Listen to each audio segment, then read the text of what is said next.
In a world where the marks think they know better than the wrestlers and the bookers, the Fantasy Booking Institute exists to pretty much do exactly that. This is a visit from the FBI.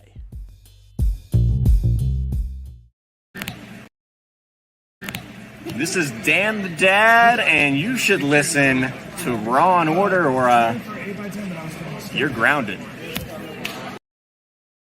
Welcome to another episode of Raw and Order, the Fantasy Booking Unit, the only pro wrestling fantasy booking show that matters. I don't know. I'm fresh back from time away. I am your host, Detective Mark Smarks, and I'm joined as always by my partners in crime fighting. Starting off, District Attorney Vincent Kayfabe. What's going on, man? How are you? I just want to welcome everybody to Raw and Order FBU, because apparently we're the fantasy booking unit now. Told you, brain's not back from time off yet. Also joining us from up north, RCMP JLB. What's going on, man? How are you? I am good. Can't complain. It is Tuesday, and Vince is retired. Whoop! Vince is definitely gonzo. We talked a bit about that on Sunday. Well, we talked all about that on Sunday because obviously that is the hot topic. Hello, Ambrosia. Thank you for hopping on in. Yes, welcome. Welcome. Yes, that is definitely the hot topic. I have not had a chance to talk much about it because, wasn't here. Busy. Where the fuck is JLB's face? I'm coming. Give me a second. Oh, gross. Jeez, gross again. You don't need to tell us. Just well, Jesus. Veer told you for like 6 months. Crazy. Hello, Crazy Cow. Thank you for coming on in, bud. Little wrestling talk. Obviously, the big news with Vinnie Mac not coming back because he might get federally investigated by the FBI, the legit one, not the Fantasy Booking Institute. Not by us, technically. We're going to investigate his ass thoroughly on this podcast as well, I'm sure. Yeah. I mean, thoroughly. It sounded very, Yeah, the sexual. The biggest thing is but he's going to be investigated. I don't think Vince has anything wrong with sexualness. Yeah, he's going to be investigated by the SEC. That's the big one there. That's for not reporting that they paid the money. Because that's big time crime there. I mean, that's the problem is that he paid it out of the company's funds. If he paid it out of his own funds, well, now, I mean, the thing too is though, right? So we heard about that. We heard about the fact that he used his own money to pay those people, but then there's $14 million unaccounted for. Did Vince just use that as expenses and pocketed the money that he used? Yeah, that's the deal is that's what they've found is, at least the speculation is, that he used that money to pay them. Now, the statement went on to say that he's going to pay it back. Oh, okay. Right? But it doesn't matter for legal reasons. That doesn't matter. That's embezzlement. Yes. And that's the sort of shit that took down Capone. Right? So that's where it comes in. It also, I mentioned on a previous podcast, back before any of this news came out, but when the first set of the scandal came out, that this could lead to a vote of no confidence in the board in general. It could lead to him being forced to sell shares. Which he sold apparently a third of his shares today, actually. Oh, so he's no longer a majority owner. No, yeah, apparently he's still majority owner, though. He couldn't have sold a third. He was only a 51% majority owner. Wasn't he 80? No. Last time I checked, he was only like 51 or 55%, something like that. Yeah, because going public's worthless if you don't do that. Yeah, that's the deal. If you kept 80% of the shares yourself, then you're only selling 20% of the shares public. It's not going to make you a ton of money. The only advantage to keeping is to keep enough that you can't be voted out by yourself. You know what I mean? That you can't be hostile takeover, right? Right. And for that, you only need just over 50%. I feel like we have a love story developing in the comments. So those of you watching on YouTube and Facebook, go watch on Twitch. Yeah, go to Twitch. That's where the real stuff happens. But yeah, I hadn't seen any news specifically about him selling. But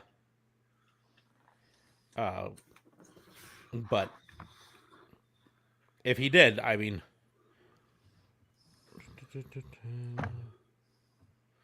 the big thing is here's the problem. Here's actually the problem.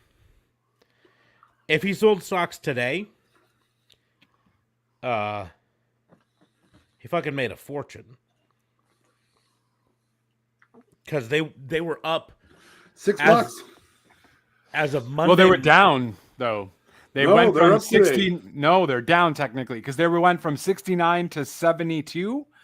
No, sorry, 67 to 72. I'm so pissed I didn't buy 67 to 72, but then they went down to 69 today.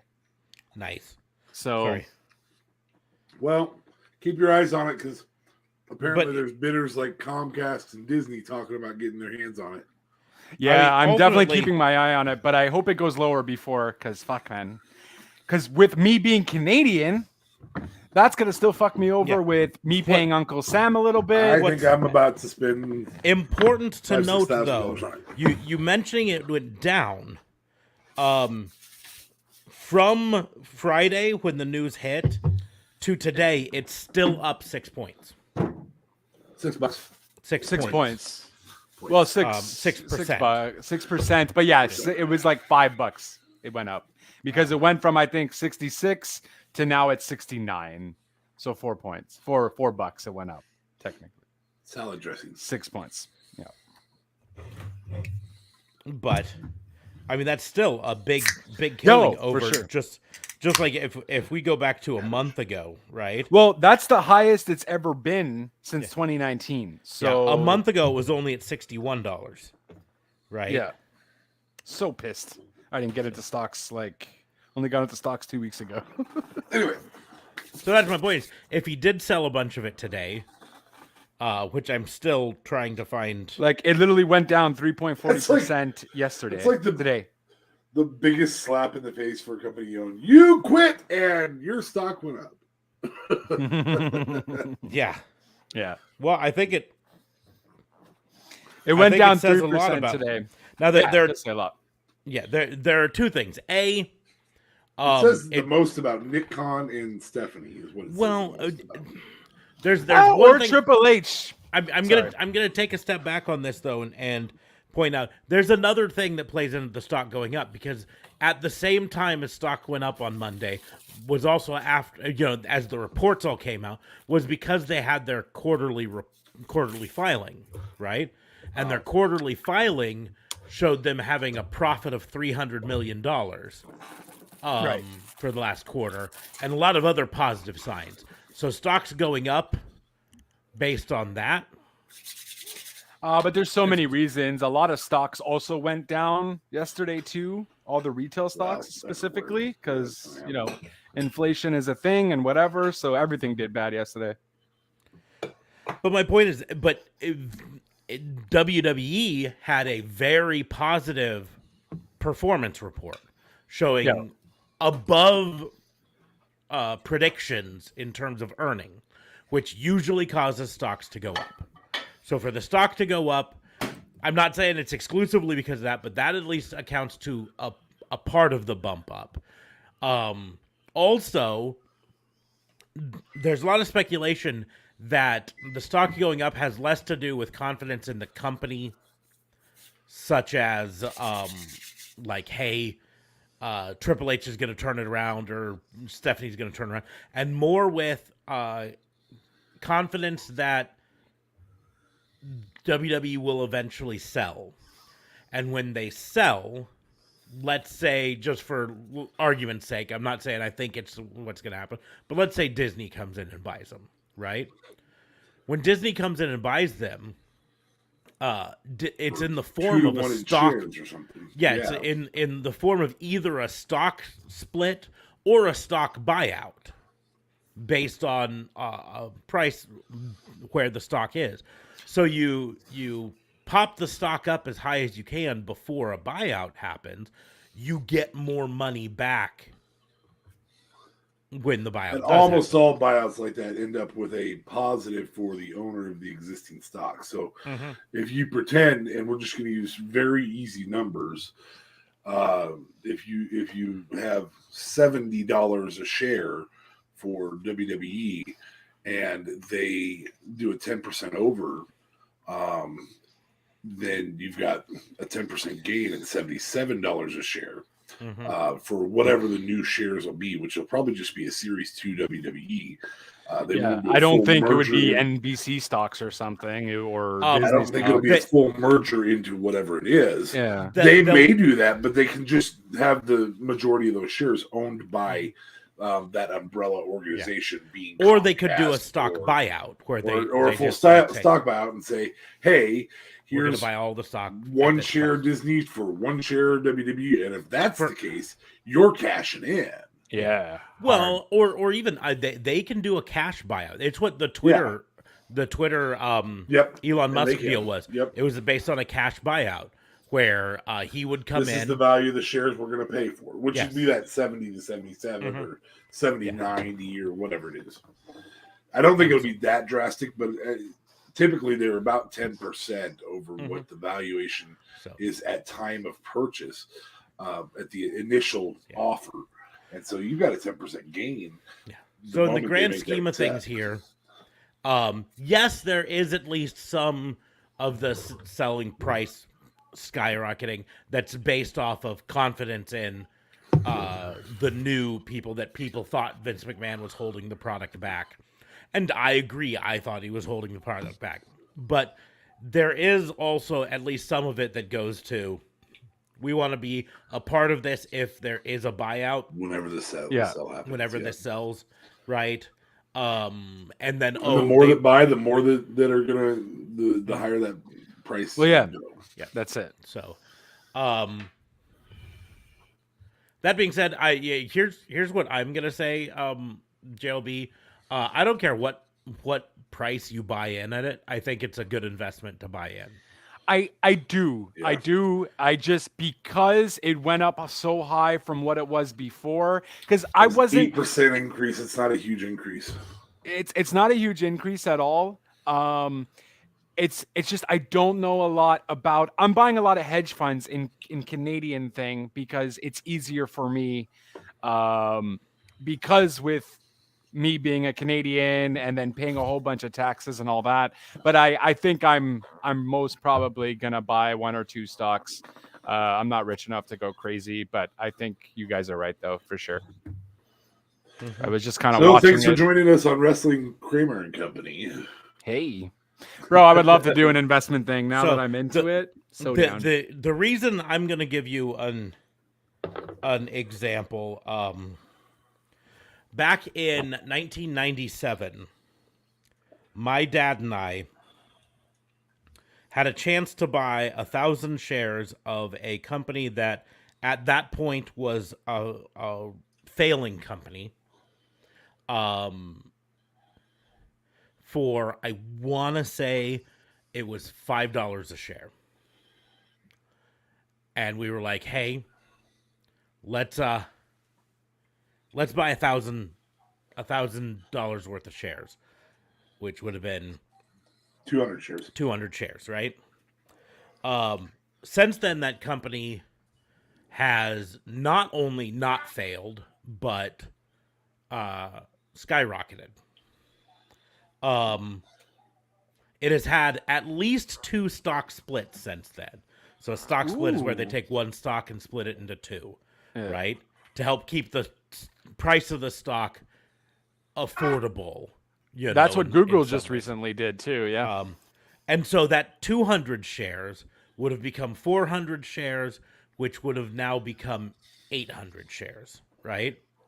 If we would have bought our $1,000 worth of shares back then, which we didn't, and my dad. Oh, you didn't. We didn't. My dad and I regretted it.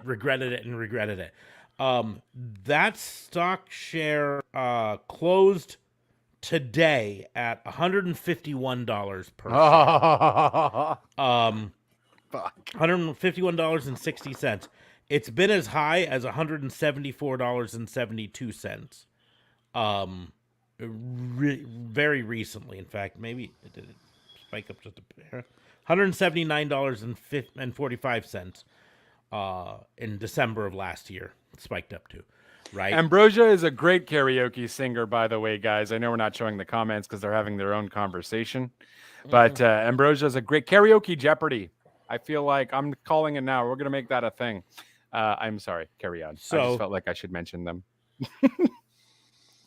So let's just use today's price. Because today's price is not yesterday's price. I don't know who said that. That would be $121,000 worth of stock right now. To answer Ambrosia's question, the stock was Apple. Apple computers. Which at the time was a dying breed. It was a dying company. 1997 was when Steve Jobs came back to the company. I had always been an Apple fan. There was a point I was a certified Apple repair tech. It's quite the fruit. I beta tested OS X before it was available to the public. But this was before Steve Jobs came back. It was after Gil Amelio was in charge and everyone and had kind of driven the company into the ground. And Steve Jobs was off running Next Computers and founding Pixar. I didn't know you found Pixar. Yeah, he didn't really found it. That's an acquisition that's probably the most similar to this is the Pixar acquisition.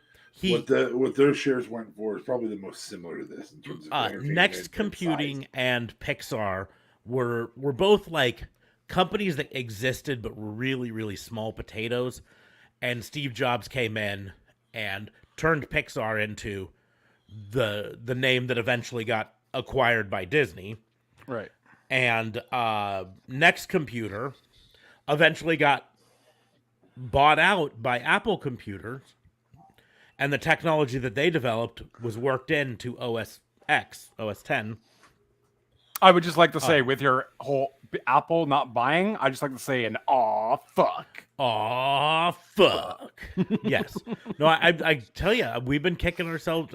My dad and I spent the better part of the last 20 some years kicking ourselves for that.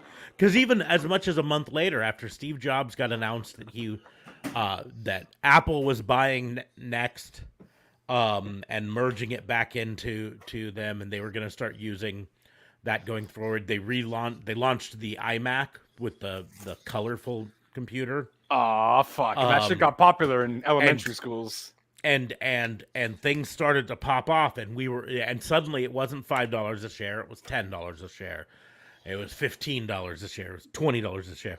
And at that point it became clear that the $1,000 that we missed our chance. $1,000 wasn't going to get us the amount that we wanted in stock. Now, that said, that investment would have been better to cash out on in about 2013.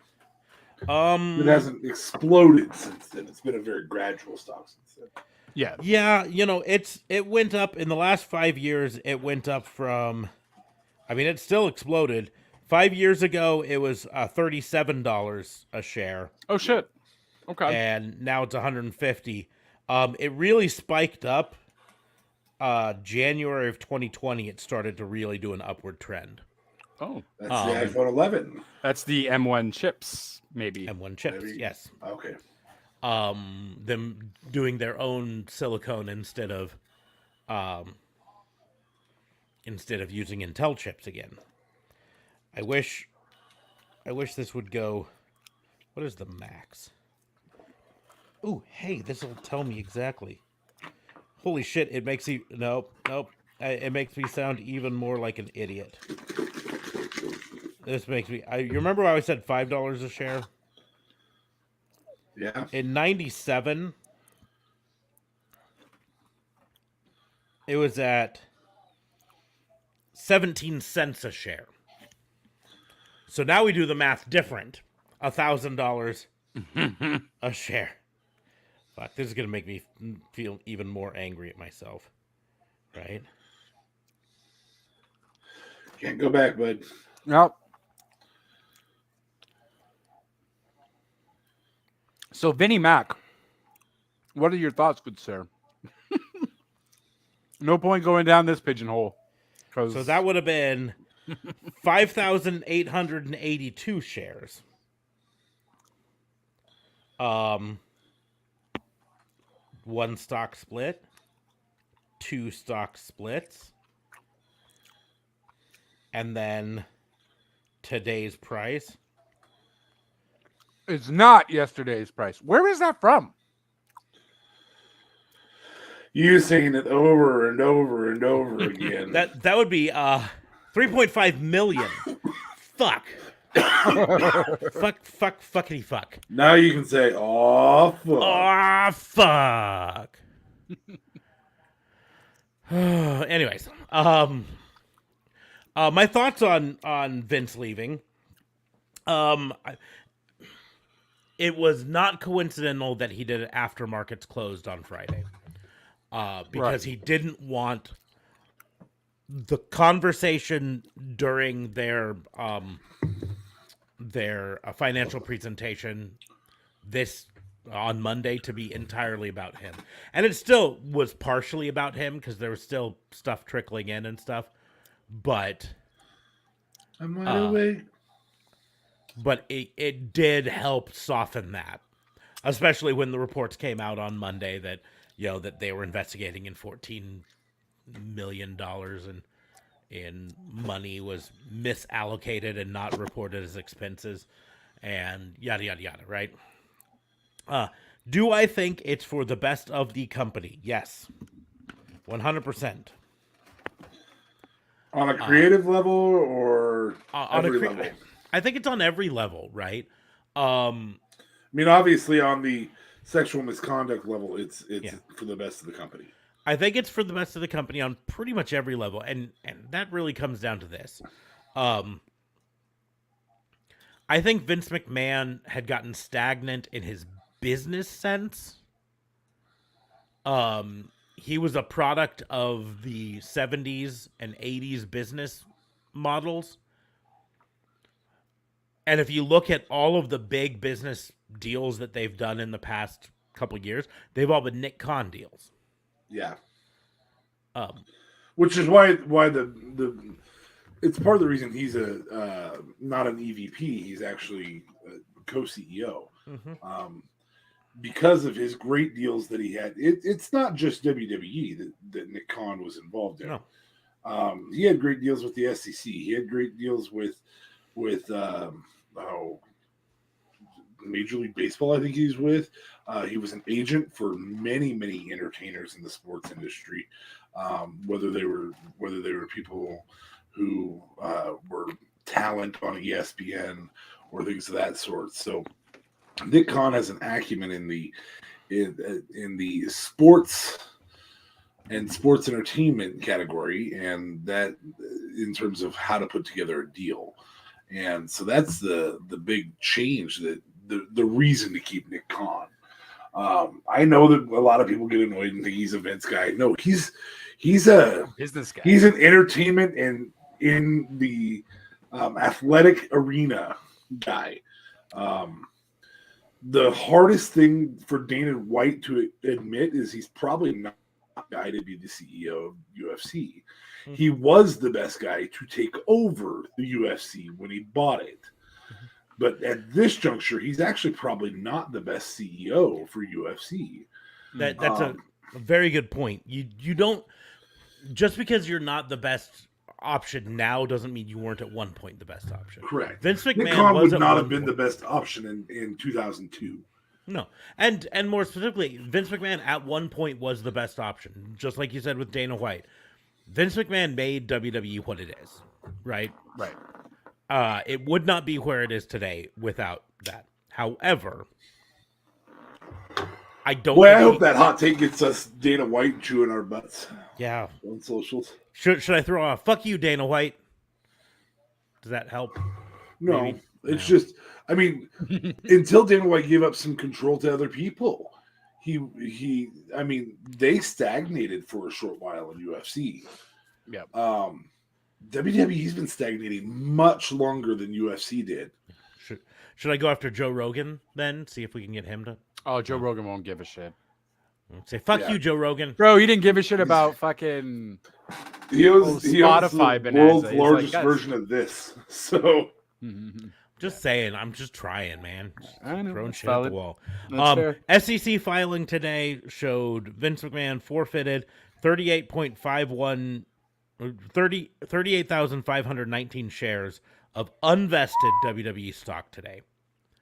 That is forfeited it. Yeah. That is What does that mean? He just let it go? He sold? it No, became WWE's property. yeah. It would have a market value of just under 2.7 million, and it was equal to about 0.1% of his WWE ownership. Right. He still owns 27.8 million shares of WWE stock and retains his voting power. So he's still he's still majority, shareholder. Mm-hmm. Yeah. So I told That's you, what- his that's what I thing said. must have been in the 80. He's got to be in the 80 range, man. No, he was 51%, and now he's 50.9%. Right? It's okay. still above 50. Right. Again, this was 0.1%. This was Right. That's this crazy. was such a small fraction of it. You know, he could have been at 50.2% and still have voting power. I feel like I'm going to go buy WWE stock tomorrow. Got to wait till the market's open. I don't want to put my bid in now and then it randomly goes up like crazy and I get fucked. Get fucked. Anyways, Get I think it'll fucked. be good in the long run for the business. I think it'll be good in the short run for the business. I think it's good right? for all brands too. I think it's actually good for AEW. However, it does mean that Tony Khan doesn't get the likes of every single guy who doesn't want to work with Vince anymore. Well, yeah, Right. that's a very good point on this. Here's what's going to happen now.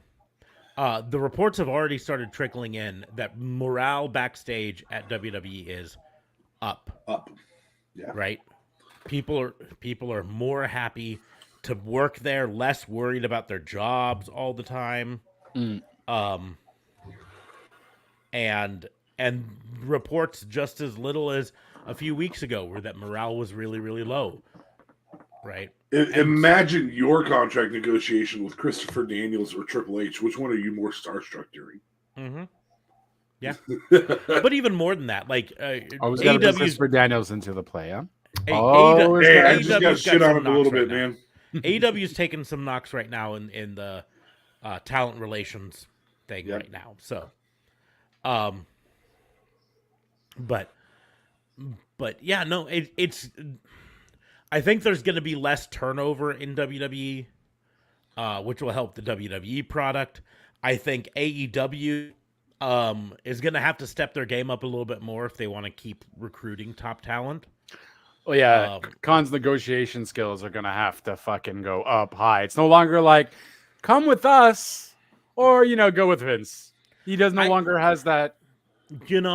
Every report I've heard about Tony Khan's pitch has always been it's really up there. He's a good negotiator. I mean, he's got a history in both American football and soccer.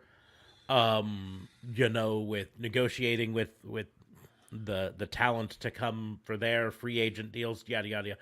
I think in terms of negotiation, he'll be fine. It's the product is going to have to be something that attracts people, right? And the product has been attracting people fairly well recently. Right. But I think that's because the comparison was, WWE's product is really kind of crappy now. They're not featuring as many people anymore. They're cutting people regularly, like 60 people cut in one day, sort of a thing. Right. And because of that, people were more apt to come. But now things going to be Bearded for 6 months. Yeah. So Crazy Cal has a question for JLB. Ryback ever going back? No. I don't see them taking Ryback at all anywhere. I think he's a horrible PR move for any company that he goes to. The guy is just so salty, and he's rubbed a lot of people the wrong way. Just check out his Twitter. I don't want to be promoting his Twitter, but I mean his actions and words certainly speak for themselves. And he's a crybaby bitch, so I don't think he's going anywhere anytime soon. He had a better shot of going back to WWE when Vince was still there, because he was still a big guy, and Vince likes the big guys, right? Right. Vince not being in charge in WWE anymore does, I don't want to say hurt, but does lessen the big guys' chances. Not just Ryback, but other big guys like Braun Strowman. We actually talked the other night on who would be most affected by this, and I didn't think about this, but just now I realized this actually really affects Brian Cage, who hasn't found his home in AEW. Yeah, I think not be the right piece for WWE. Yeah, I think Trips would take him.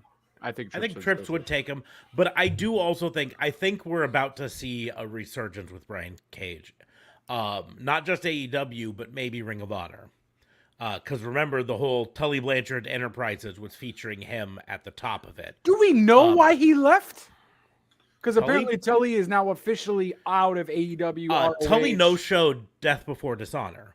Right, but it wasn't due to anything of thing. Like, apparently he's not there anymore. He just didn't get on his flight. No, but like he's not part of the company anymore. Because he didn't get on his flight.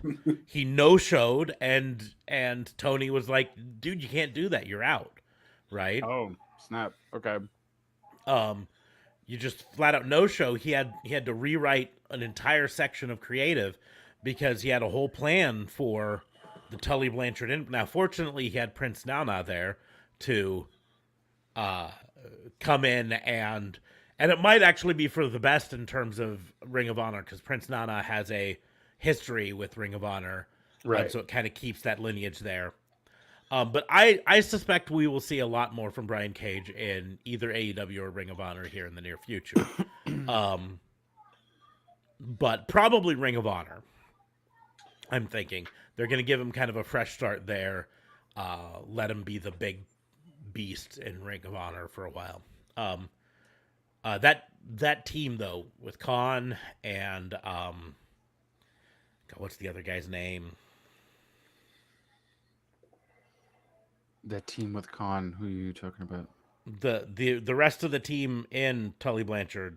It was Gresham, but he wants out of his contract. Khan is the big one because it was that's Khan the basketball and another player, dude. Yeah. No, Khan's not the basketball player. That's Satnam Singh. Khan, shit. I don't know. I really don't. Jasper Khan. He was in Ring of Honor. He wrestled on AEW Dark. I pointed him out to you a couple times because he's got the look. Toa Leona, that's the other guy. And so they're now a tag team, and I can't remember what they called the name of the tag team. You can look that up. Crazy Cal has a question for us, apparently. Who do you think should beat Roman? I'm assuming is what it's saying is for the championship. Well, that's going to be something that we're going to talk about a bit when we get into fantasy booking here, because I think that's really what we're going to really kind of fantasy book here. But in terms of who do I think should beat Roman for the championships, I don't think. I think it should be multiple people. I think they need to go back to the split championships. Or, I mean, I guess if they want to have a single championship, get down to one belt, damn it. Quit carrying around two belts. And just get him on both. Yeah, exactly. Well, it looks pretty powerful, though. Looks stupid. For a short period of time, it looks powerful, and then eventually it just looks stupid. I mean, theory, your daddy's not here, so you ain't gonna beat me. Dude, that promo. I love that. That was a good promo. That was coming out swinging with swinging straight with it. Written probably by somebody whose daddy isn't there anymore. Yes, very probably. Or at least approved by somebody who's either father-in-law or father is not there anymore. Because I watched Raw last night, and I know JLB wasn't able to watch it live, Right. because he texted me at one point. He said, "How was Raw?" Here's what it came down. There was no like major changes, right? It wasn't night and day, and I didn't expect it to be because it's going to be a gradual thing. What it was apparent, and reports today kind of agreed with it, is that there was no Vince McMahon came in and threw out the script moment, right? So the script now was written by the writers and approved and maybe tweaked in some ways by a person with wrestling knowledge, and then sent out, and they did it based on the script. And that's what we're going to start seeing more of, is a cohesive narrative, because the scripts are being written and not trashed and changed on the day entirely. And it's so not to say that they aren't getting changed. No, they're getting tweaked. Correct. Instead of trashed. And that's what it comes down to, is a more cohesive thing. A writer anonymously reported that when writing for Vince McMahon, he wouldn't remember storylines from week to week. Right? He didn't even remember some people's names. Like writers' names and stuff. He didn't remember them. And so he that's part of why it was so up and down, is because he'd start a storyline and the next week he wouldn't remember that it was the storyline, and so he'd write something else. He'd trash that storyline and do something else. And we're going to have a more cohesive thing. Now, do I think we're going to suddenly see 6-month-long storylines, or 2-year-long storylines like AEW sometimes does? No. But do I think you got to gradually get into that, though. Do I think we're going to eventually, maybe by the end of this year, start to see 2-month-long storylines that are planned out, not just thrown together? Yeah, that's what I think is going to happen. I think we're going to start seeing a storyline planned where something at Survivor Series affects what happens at the December pay-per-view, and then leads into something in January. And if they do day one again at day one, a 2-month-long cohesive storyline. But that's a gradual change. And frankly, that's going to be a change that we don't even notice is happening until it's happened, Right. Do I think we're going to see like an instant shift away from certain storylines? No. But do I also think we're going to start seeing some people that we think have been misused drastically start to get some shots? Yes. Like Finn Balor. I mean, Trips was behind making him the NXT champion for a long time. Then he comes to the main roster and he becomes the first Universal champion, and then has to forfeit it due to an injury, right? And then never has really gotten back in the main event spotlight. Right. Like he's tiptoed to it. They'd give him I remember it was about a year ago. They hinted at a program between him and Roman for the title. And then he had one match and lost it and then was out, Do I think we're going to start to see a more cohesive storyline with him potentially maybe being back in the main event? Yeah. Do I think we're going to see a better treatment of Ciampa now? I think so. Raw? Yeah, definitely. Right? But I don't think it's going to be night and day. At least not immediately. It's going to be a gradual sort of things are a little tweaked here. But I think a lot of that's going to be as the writer's room gets used to writing for someone who actually cares what they're writing, instead of, I'm going to come in and just throw it all away. So we've talked for a long time before getting to the fantasy booking. So let's actually fantasy book something here. And the fantasy booking I was going to give, I'll start off because it works really well with what I was saying, is if you were Triple H, What are the 5 changes that you would institute immediately? And they can be on-screen changes, off backstage changes, whatever. What are the 5 things that you would change now that you're in charge of creative?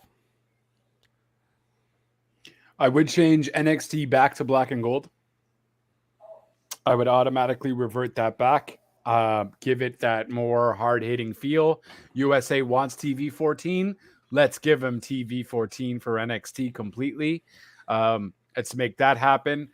Do you want to go back and forth, Fabe, or you want me to just give my 5? It's all you, bud. Okay. Next, I would get rid of the 24/7 championship. I don't think that it is needed, or they got to drastically change it. I liked Fabe's idea of maybe making it more of a, like, you get a notification on your phone and, oh, something happened. Look at WWE's YouTube video, blah, blah, blah, blah. So they would have to drastically change that. Getting rid of this unification for tag team and the world, the WWE titles, I think you need to just split that up completely, or you make it one championship, one tag, one universal, and they go on both shows, thus making it more look like a very prestige title, and not everyone just gets a title. Everyone's Oprah Winfrey over here. You get a title, you get a title, you get a title. I also do seeing the big picture being a lot more with smaller guys. I see Ricochet getting a huge push. I see Sami Zayn perhaps getting a huge push. Kevin Owens getting really back into that title frame again. For God's sakes, do something with Tozawa, man. That's just an own personal little thing that I want. But Jesus Christ, I think you're going to see a lot more of the younger guys. I think you're going to see Braun Breaker in the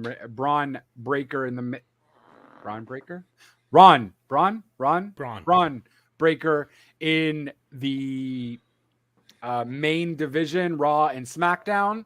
I also think you're going to get Karrion Kross back, because I know Triple H was very high on Karrion Kross, and if Triple H can also get Karrion Kross back, I think that would be an ingenious re-signing.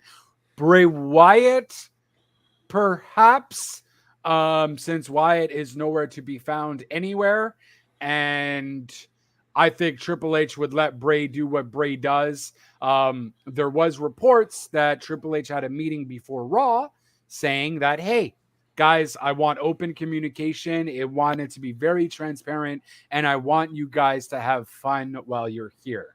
Sure, this is all well, good, said and done, but we've seen what he's done with NXT. We've seen how a lot of superstars were so loyal to Triple H. I believe if Triple H was in power, Adam Cole wouldn't have went anywhere.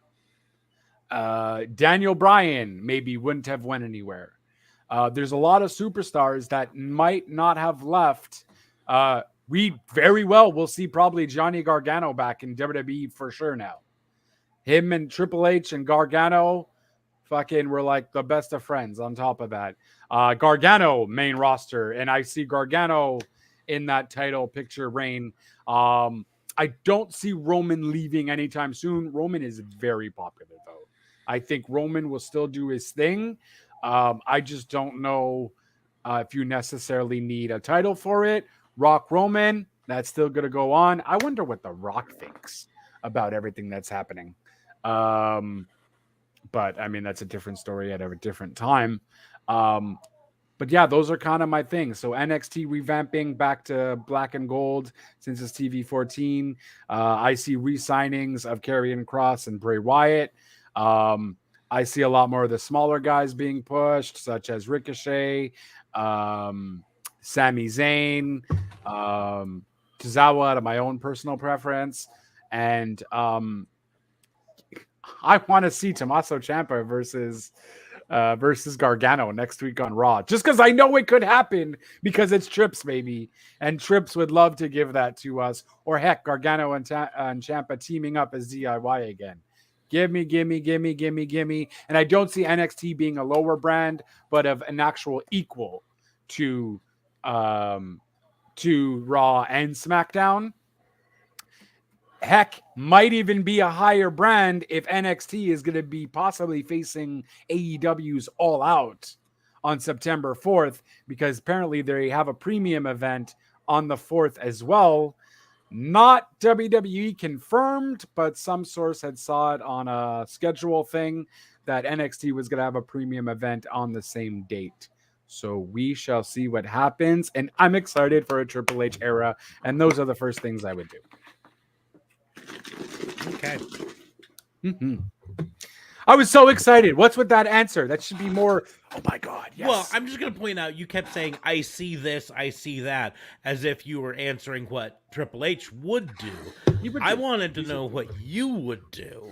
That's where I go, okay. Well, that's what I would do. Okay, we're going to move on. DA Fabe, what would you do? Well, I'm going to be under the impression that I am not Cher, so I can't turn back time. So I'm going to start off with colors don't fucking matter. The product that's behind those colors in NXT, I would drop the name 2.0 just because 2.0 sounds fucking stupid. Right. But I would probably, in regards to NXT, I would probably rebrand that as talent-wise and development-wise, still is a developmental product that's on main television. So this is the Triple A's of WWE. Yes, there's the major leagues. There's the major of the two products, but we would go back to that being a Triple A's. It is not. It is a valid final destination, but it is not the final destination. There's a lot of people who have really great careers in Major League Baseball, in the Triple A's, and get paid very, very well to do so. I think that's okay to do with NXT. I think that's a smart move to do with NXT. I think it's a poor decision to shit on the changes you made because it definitively devalues that product and the existing wrestlers. And so that's got to be a gradual transition. So that's what I would do, is have that gradual transition. And I would be almost immediately in contact with the likes of Major League Wrestling, the likes of Zello Pro and products like that are out there that, hey, we want to make this a working relationship with you. Number one, for your developmentals, and number two, for the fact that we're going to steal some of your people at some point, and when their contracts end. And we want this to be a good working relationship where you're not pissed off that that person leaves you and comes to us. And so we want to hype your product as well. It's kind of that minor league that we talked about in the past, where I talked about 4 regions developing into the bigger stuff. And maybe they do that, not televised, but maybe they do that.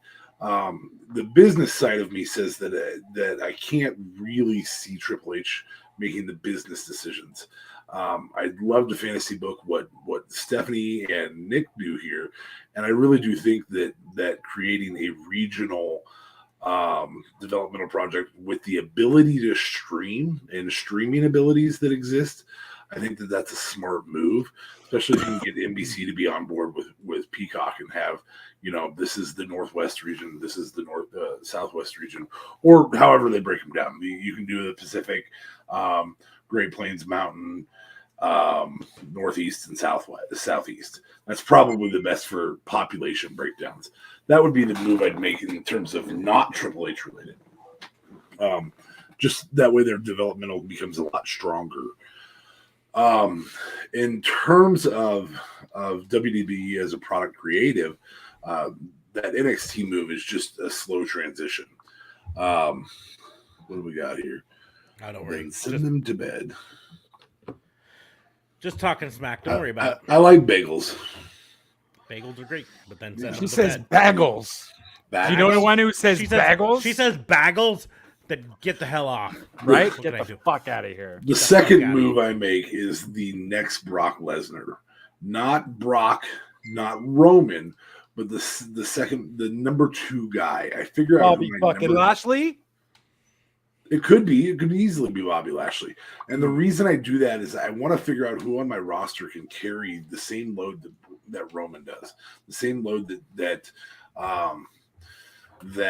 John Cena carried for a while and had a number 2 guy.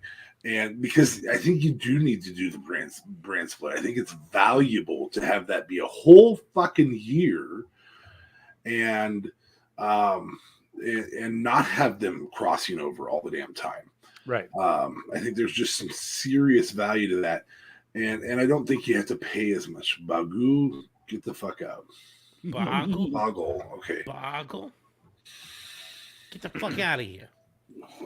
Anyway, so that's my thought process. Is I want to find out who my other guy is. Personally, I think it's Drew McIntyre. I think Drew McIntyre puts on the best public show.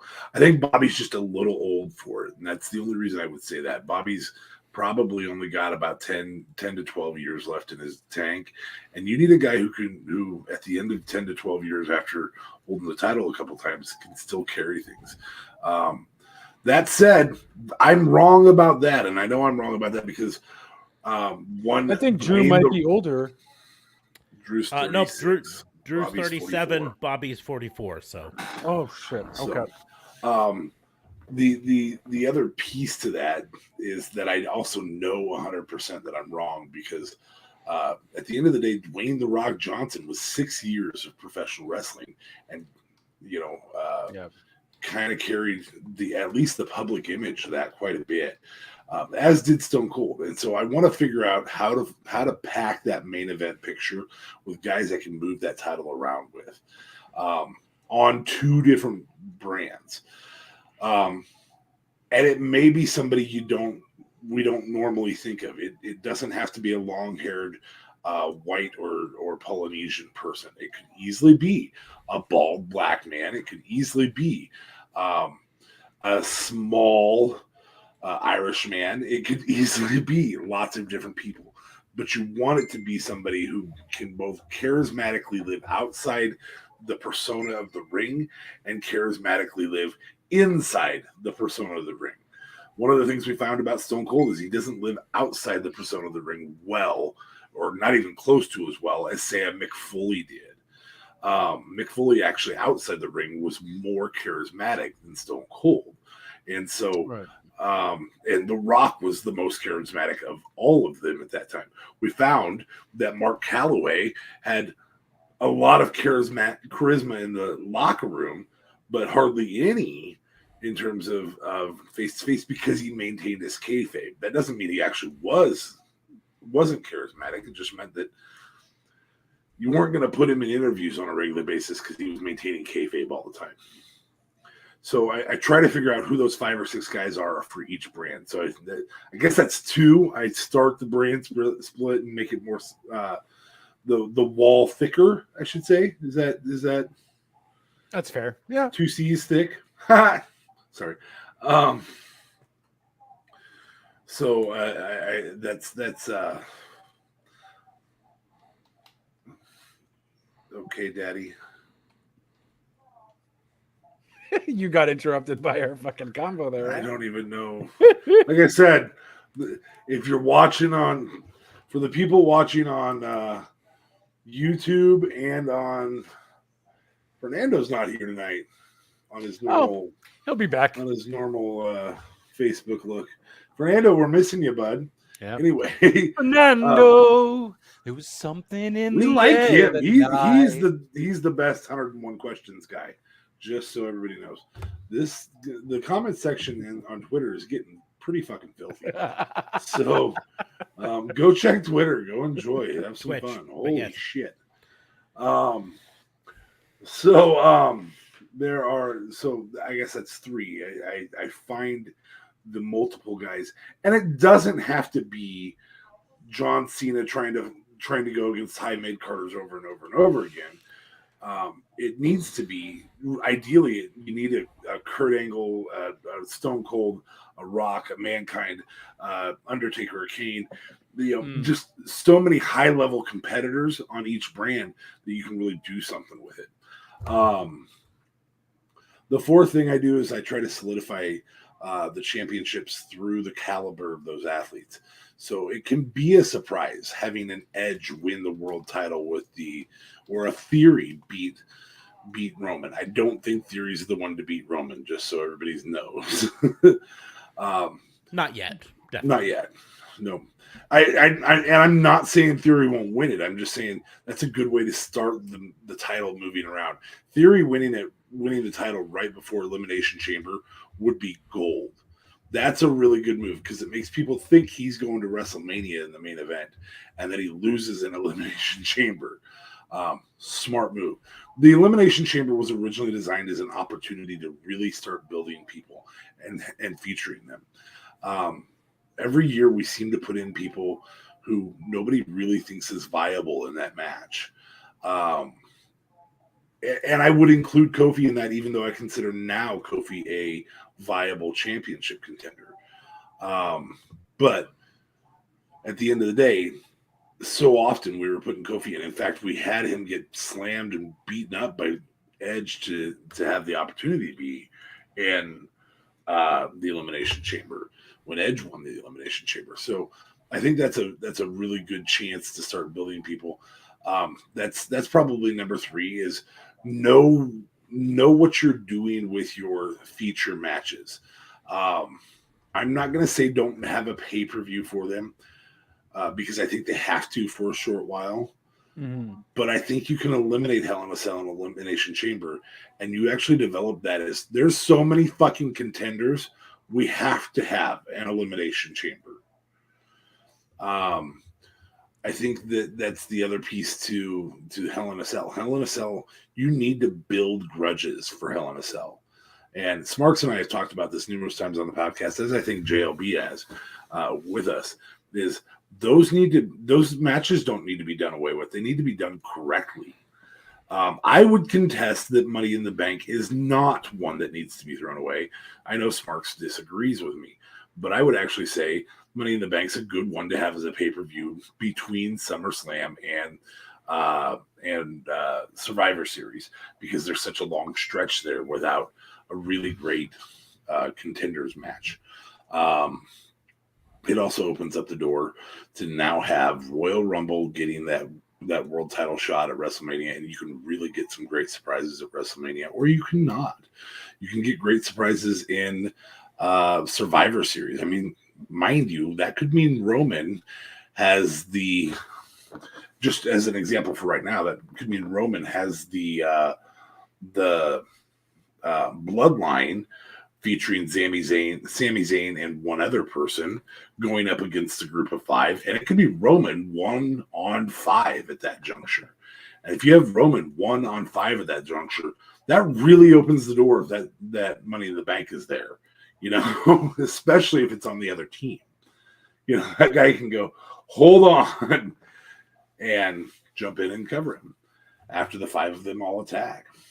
So those are the types of stories you can build. So I do think that the matches have to make sense. Those feature matches need to make sense. Money in the Bank needs to be guys who are desperate for an opportunity to move into the main event picture. So desperate that they would jump off of a 20-foot ladder in the middle of the right. And attack other people. What are you laughing at? Laughing at, bitch? So desperate. Oh, they are. That's what a mid-carder is. It's desperate to move into the main event. That's fair. All right.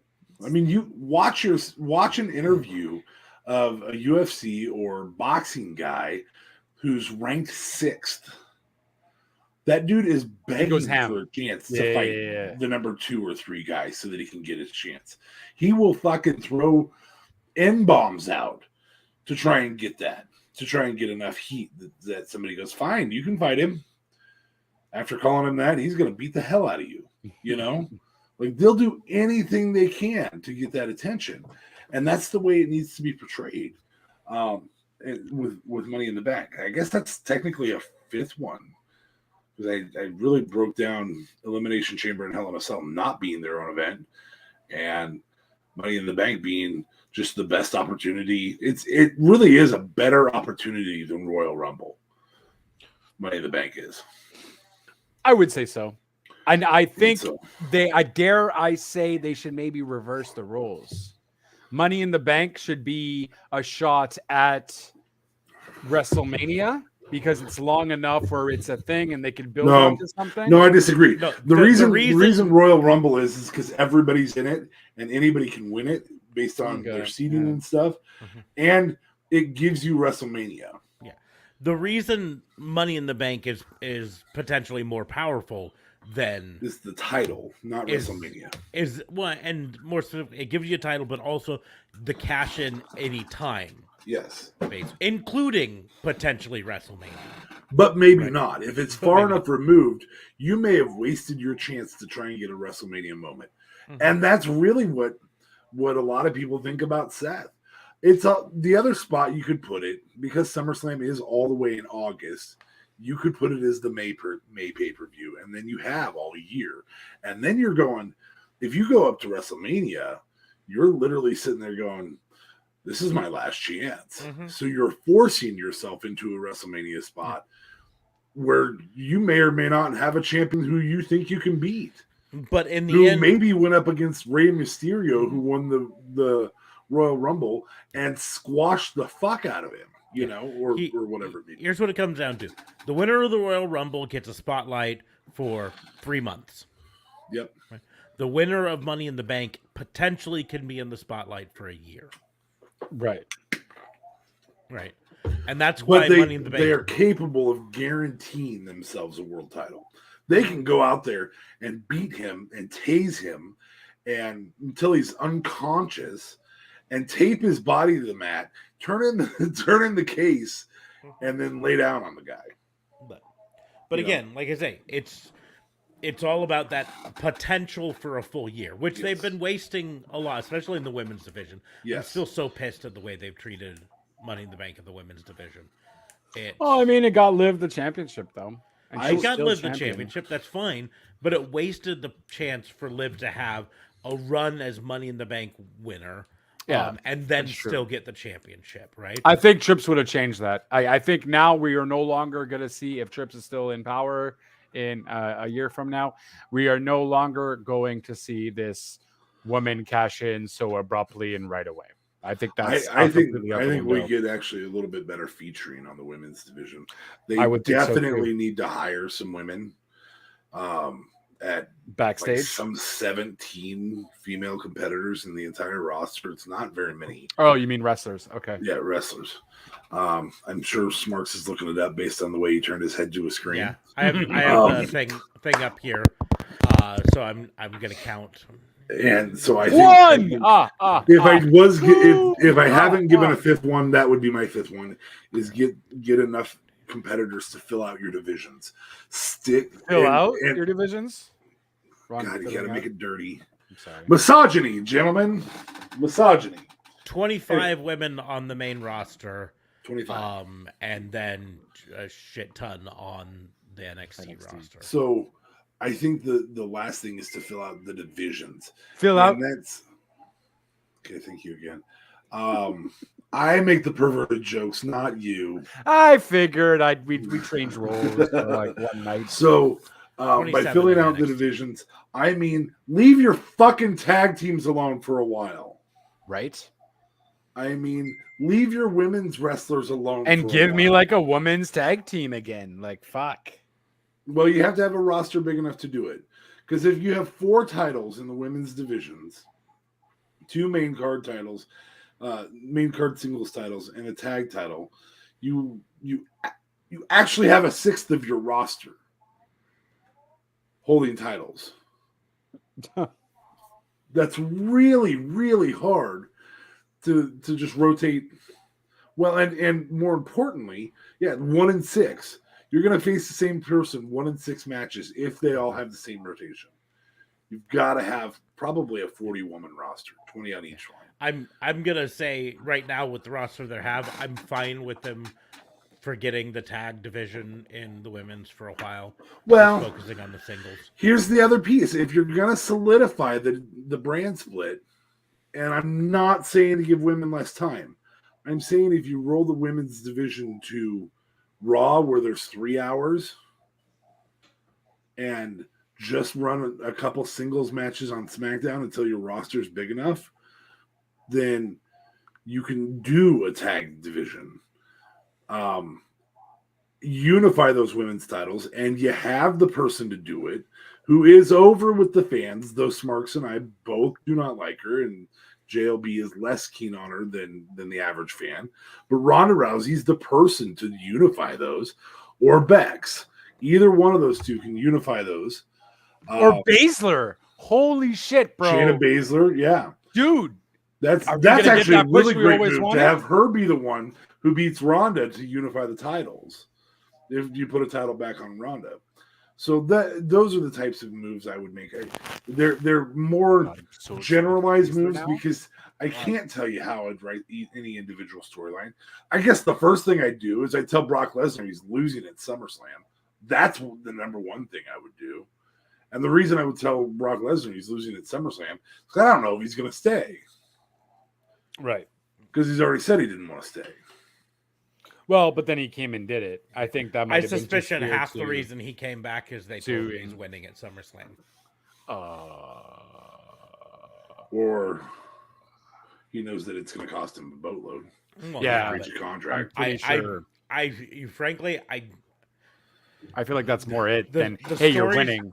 the stories have always said that Brock Lesnar will do almost anything if he's convinced that it makes sense for the storyline, right? So the money's not the. I mean, he gets the money, and if there's a fine for him not showing up, that's one thing. But I think the other thing would be selling him on the storyline. And if you say, "Hey, listen, I know you're angry about the Vince McMahon thing. I know you're angry and everything. I guess We have my plans. my you to guess win is Vince at-" probably made the phone call. Yeah, there's probably a little bit of that, but Or I mean, Vince maybe just talked to him and said, "Hey, pal, don't That's get what I sued said, over Vince. this." yeah, But I that's said Vince what made the Fabe phone said. call. Oh, okay, but to Brock, I'm referring to, not to like Steph and like, hey. That's exactly what I said. Oh, Vince okay. called Brock and said, "Hey, you have a duty, and I'm still a shareholder, big shareholder." I'll give you half the profits. I don't know that he has the I ability still to also- do that either. I still also think that they told him here the plan always was for you to win at SummerSlam. Well, we'll see, and I hope I'm wrong because I don't want him. But I mean, Hey, I'm just glad that he was came what back number and it wasn't number 4 for you, Goldberg. Fabe. I think think that's he's fine. done. There's that 5? yeah, 5 or No, 6. 5. Yeah, I did a lot of different things there. In terms of like we talked at one point, you mentioned the next Brock Lesnar, right? I mean, frankly, the next viable contender for yeah. And so, I mean, frankly, Big E is someone. This Should he could be come my back? category. Should he be able to make it back and has wrestle every again? ounce of that charisma that we just He talked has, about. he has every ounce Absolutely. to do that, right? Cody Rhodes. Yeah. But we got two guys out he injury comes back, there that but you're those are talking both about. injured, right? Seth. Seth could totally Seth was be the one that guy I at was Connor's gonna Cure bring up. events. Yeah, Seth. I Please. do think that Finn Balor could be on that list too. Yeah. But it needs to be not just I have confidence in them as in terms of Triple H, Stephanie, and Nick. It needs to be everyone has confidence in them. Yeah. And that's where Roman is. And that's if you put Roman in a public event, he's very, very, very, very charismatic. Brock is charismatic, hateable, but still draws people for a public event. Really, more importantly, do you have somebody who is a Dwayne the Rock Johnson, a Kurt Angle, a Stone Cold Steve Austin, who you can put at events, a John Cena, who you can put at events like you can Roman, because you need multiple faces for that. And we've said this numerous times before. That's really a testament to how great John Cena was, that he did it all by himself, that he was the face of the company by himself for several years. Though we would say there was wrestlers who were just as good, Randy Orton, CM Punk, in terms of in the ring. Man, if you wanted a public event, you wanted that guy to have wristbands on doing this. So We mentioned before Braun Breaker. Braun Breaker, I think he coming might up the have main that ability. roster, and he might have that ability. That's definitely a potential there. I Walter maybe, but I don't. Just Gunther, whatever you want to call him. I don't know. Walter. I don't know if he's got the charisma that you want to. And I think that's not saying he's not a good personality and everything. Yeah, but I just think he whole lands gimmick- more in that Undertaker role. And I'm not saying as a character, just in terms of if he was in person, you want him to be in character. And I'm going to throw out a wild card name here. Kofi. Someone he's potentially in there, but no, there's a wild card because he's very unproven overall in the ring, but he's got the charisma, and that's Rick Boogs. Yeah, my name is Rick Boogs. He's got so much charisma. He reminds me of like a bigger Rick Rude. Mm-hmm. So much charisma just oozing out of him. He just unfortunately is out with a torn quad right now, so we'll see on him. In the future, Solo Sikoa coming up from NXT. Maybe Baron Corbin. Corbin. I don't know. He's more of a Brock Lesnar type in terms of the fact that if you met him face to face, you'd still hate him. Yeah. Roderick Strong, given the right sort of character, maybe he's a little milquetoast, but yeah. Adam Cole Bebe could have absolutely been Johnny Gargano, maybe. I do think Johnny Gargano's headed back. I think that phone call's been made already, which actually leads me to my FBI, if you guys want to do it. Hit us. So you don't want to do it yet? No, he was being hit. I was just being hit. That's okay. What it was. So I'm gonna start by opening my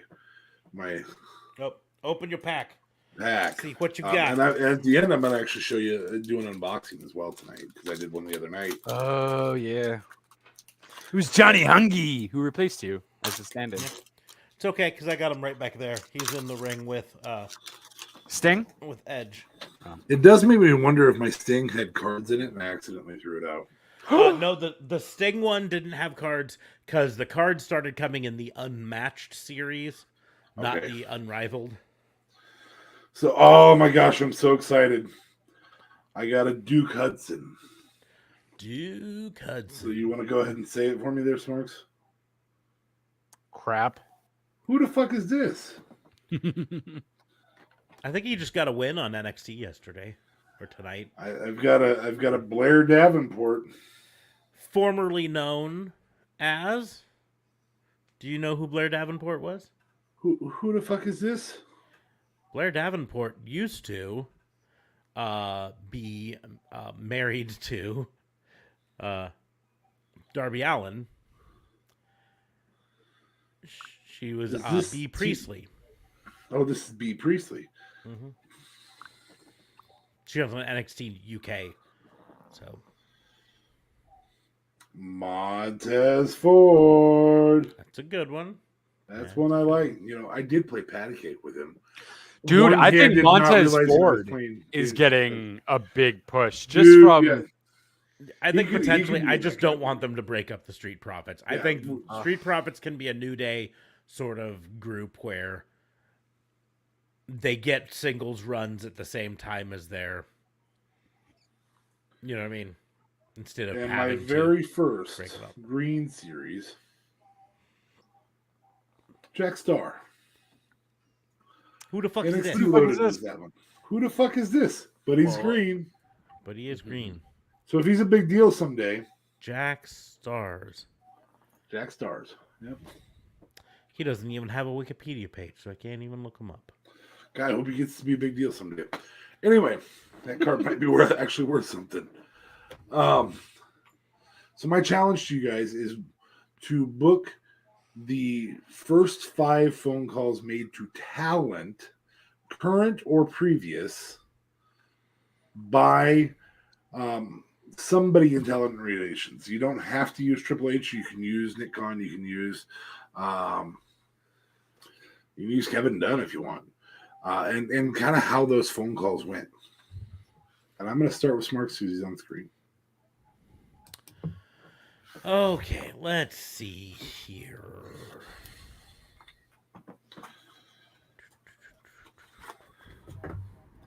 Because there's been calls made to Talon already. There has, especially for agents like Johnny Gargano. Yeah, I don't 100% know Johnny Gargano's gotten the call. Well, I mean, Here's you the of deal. course don't know 100%. Well, no, but I'm not confident that he got the call yet, and or more specifically, I'm not confident that he Would have taken it. would take the shot right now, because I think he knows, even with Trips in charge of the main roster, his main roster run is going to be limited, because WWE is still going to be a big man's game, and he's still going to be undersized for it. These also can be talent calls to them. Yeah. So this can be Braun Strowman calling Nick Khan, and Nick Khan going, dude, we're fucking out, man. Thanks. Yeah. I mean, I think Braun Strowman might have already called, quite possibly. I'm sure Ryback has tried to call. That's legit right there. Hey, Trips, Vince isn't there anymore. You think I could get my job back? No, you're a fucking idiot. Maybe you should stop posting on Twitter and TikTok and be a fucking man about things and like call us and talk to us straight up. And other than that, go fuck yourself. Ciao.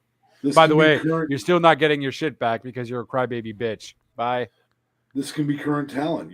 They called Ricochet and said, hey, be prepared. You're going to get a world title shot here in the next year. Whatever it may be, you choose your 5 calls to talent and how those calls went. What the offer was, who responded, how they responded. I'm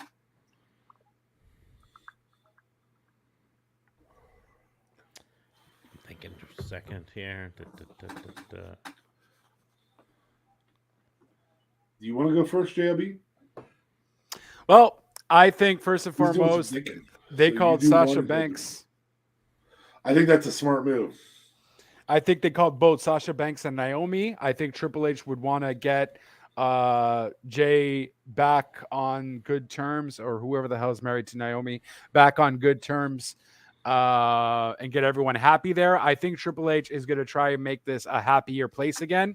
So he's definitely calling back Sasha Banks. Hey, sorry, everything that happened. I do get it. And you know what, guys? If you give me another shot, we're gonna re-put the titles back on you, and we're gonna give you a proper one that you rightfully deserve.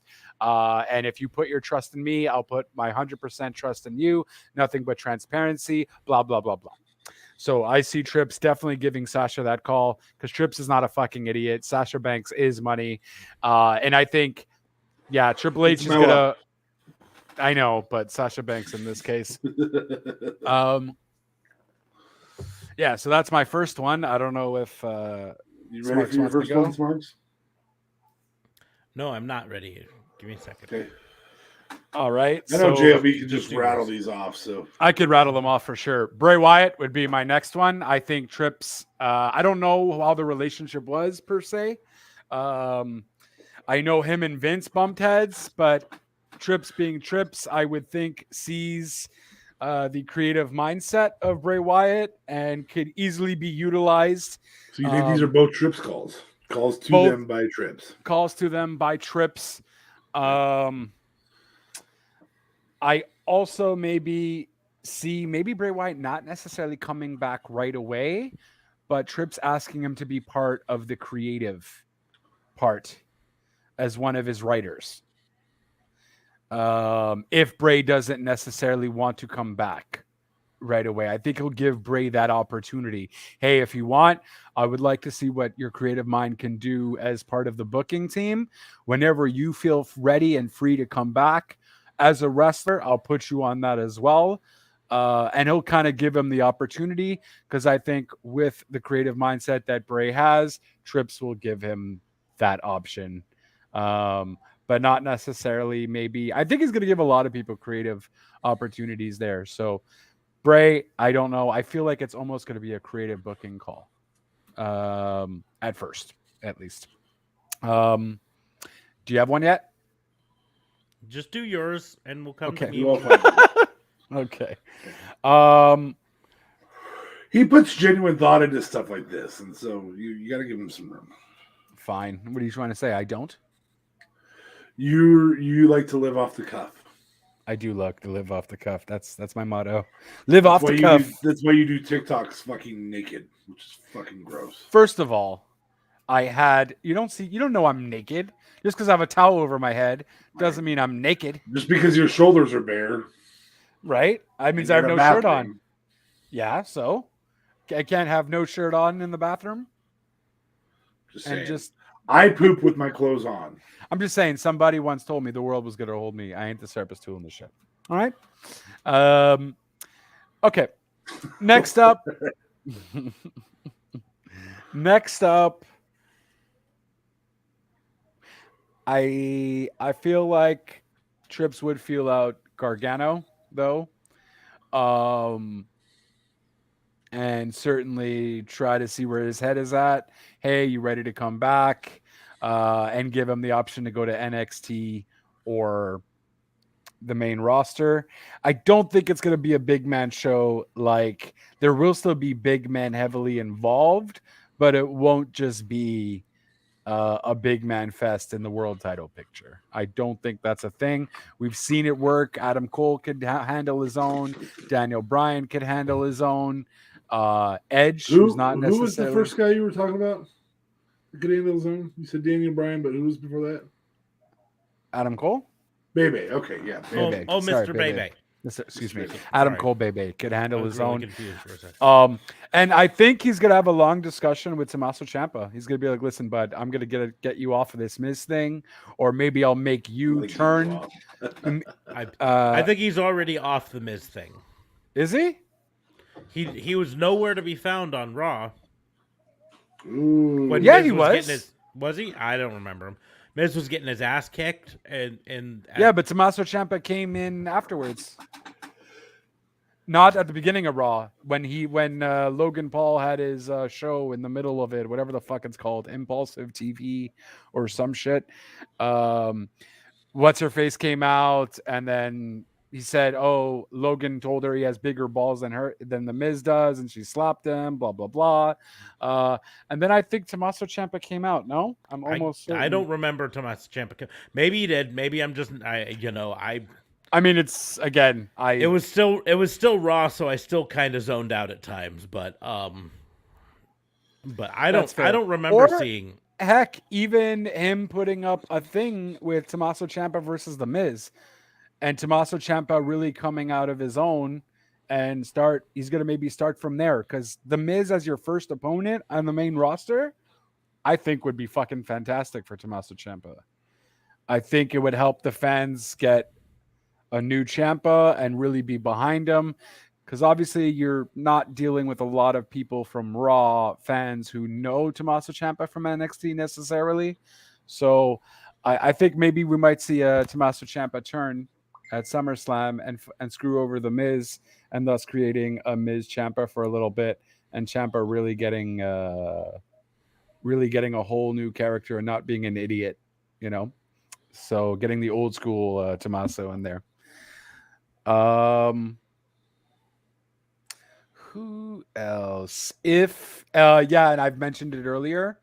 I also think Trips calls Karrion Kross back, and not have him under a mask. Where is Dominik Dijakovic? Is he with the company? No, he got fired, right? No, he's still there. T-Bar's still there. They're just not using him. Oh, okay. So mine's a toss-up between doing something with Dominik Dijakovic, because he was really popular in NXT at the end of it until they brought him up to the main roster. But also, I think Trips is really heavy on Judgment Day guy, Spanish dude. He was Damian Priest. That's it. I think Trips. I think Trips would definitely get Damian out of that, and maybe even dare push him up to the main card, like main title picture at some point too. At least be involved in that. His gimmick would have to completely change, but the dude's big enough and tall enough and Trips was really heavy on him back in the NXT days. So I think Trips is going to play a little favorites with Damian Priest, and no one's going to see that coming. And those are my 5. All of which were Trips calls. I hope that. I mean, I don't know Smarks who would makes the Stephanie Smarks call.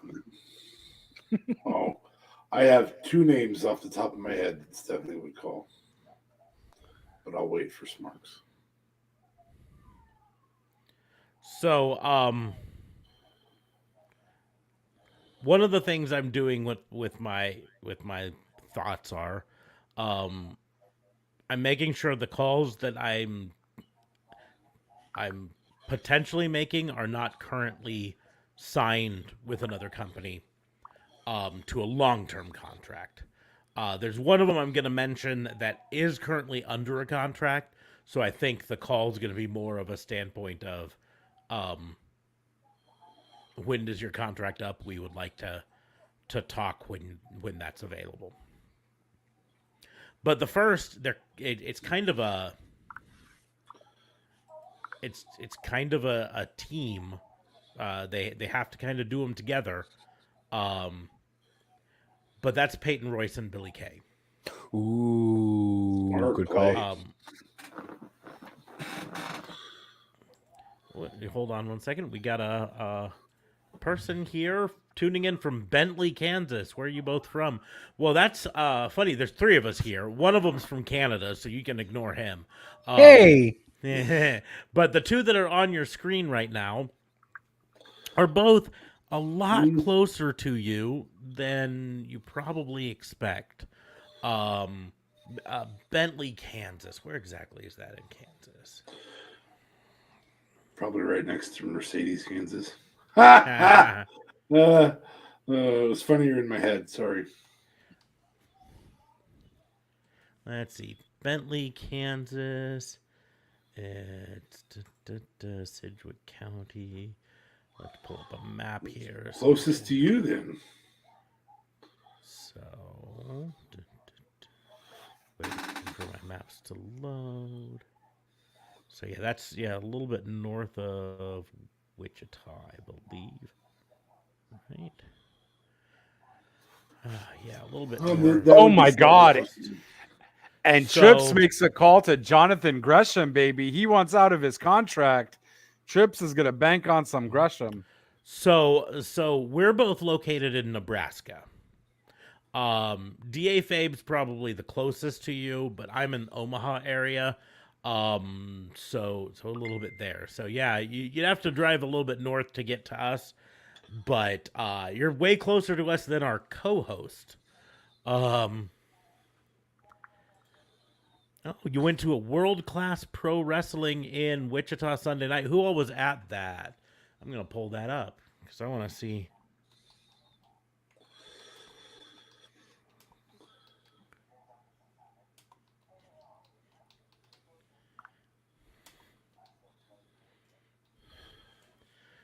World Class Pro Wrestling, Wichita, Kansas. Da, da, da. What was your favorite match at WCPW? While he's looking that up, the card. Da, da, da. We did a Zello Pro about a year and a half ago. Fell in love with several of the performers there. Was it a full year and a half? God, that makes me. No, it who wasn't didn't quite. 'Cause show wasn't it after like Ted December? DiBiase canceled?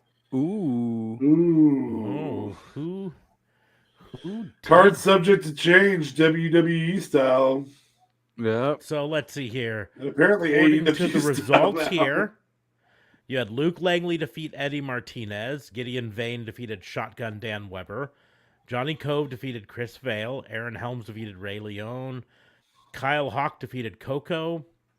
The World Class Tag Champions Murder Inc. defeated the FWO, Felix Zerba and Niles Plonk.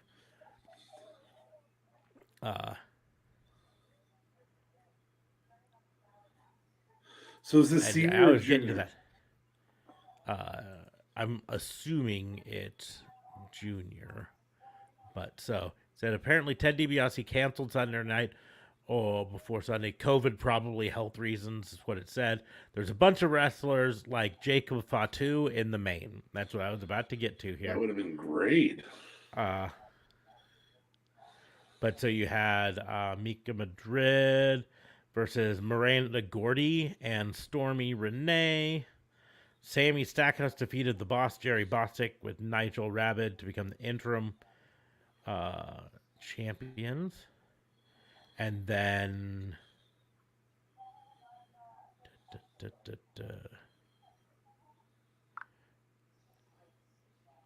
Moonshine Mantel.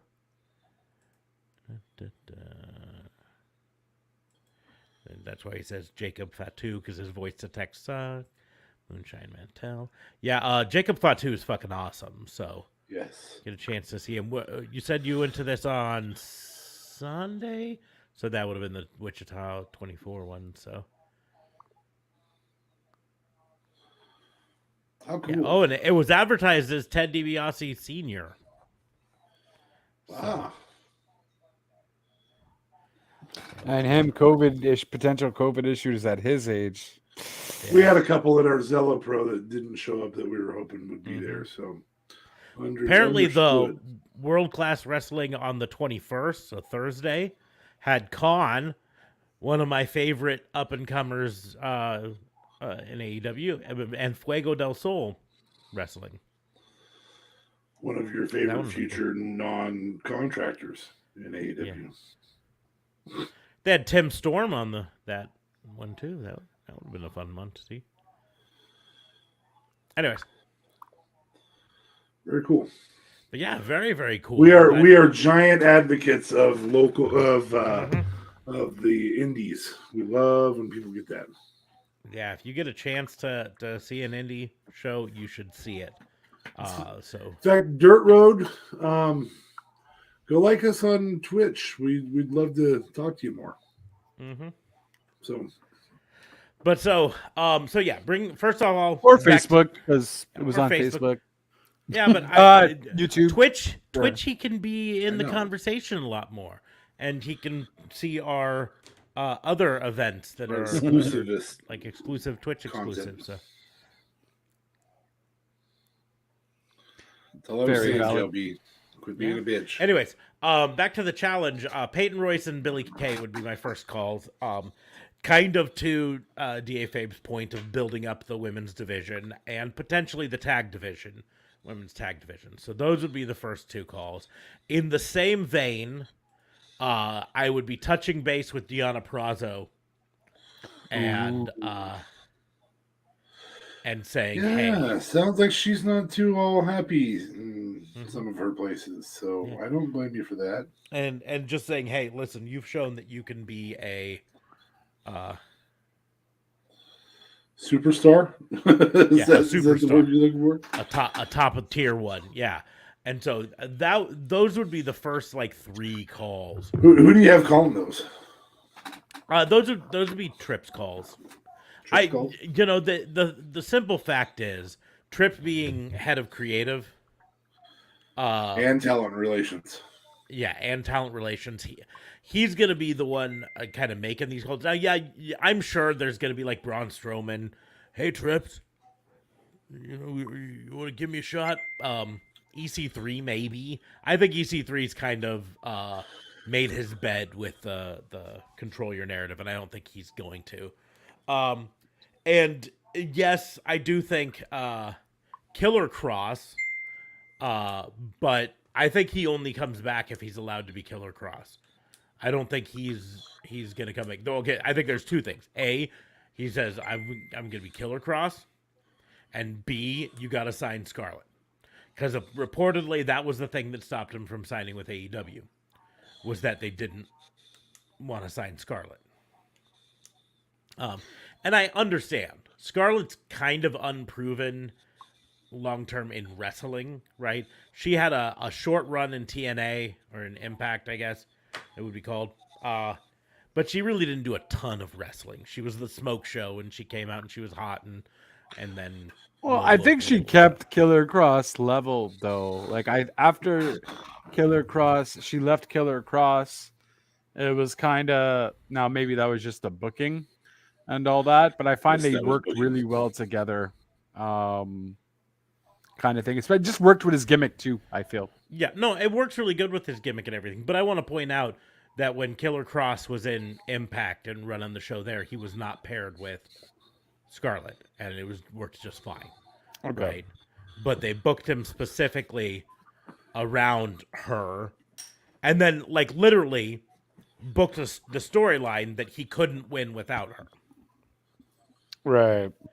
And so, but like I said, it's been documented that that he doesn't want to sign any place unless she's also signed too.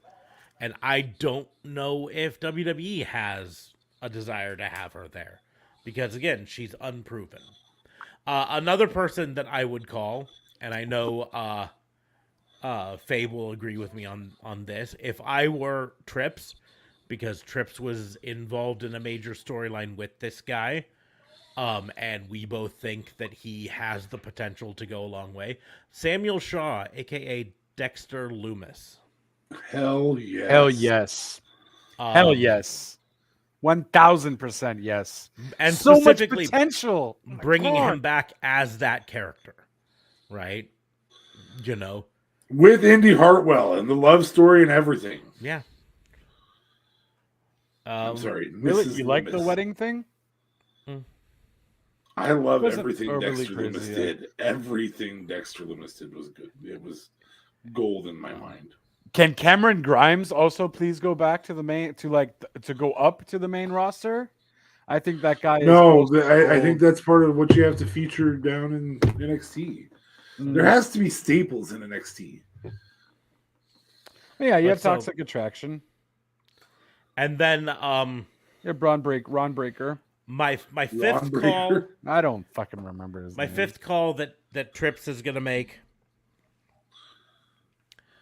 It's not a wrestler. Okay. I think he's gonna try to bring back Morrow. If I were Trips, I'd bring back Ooh. Mauro Ranallo. That's not a bad move either.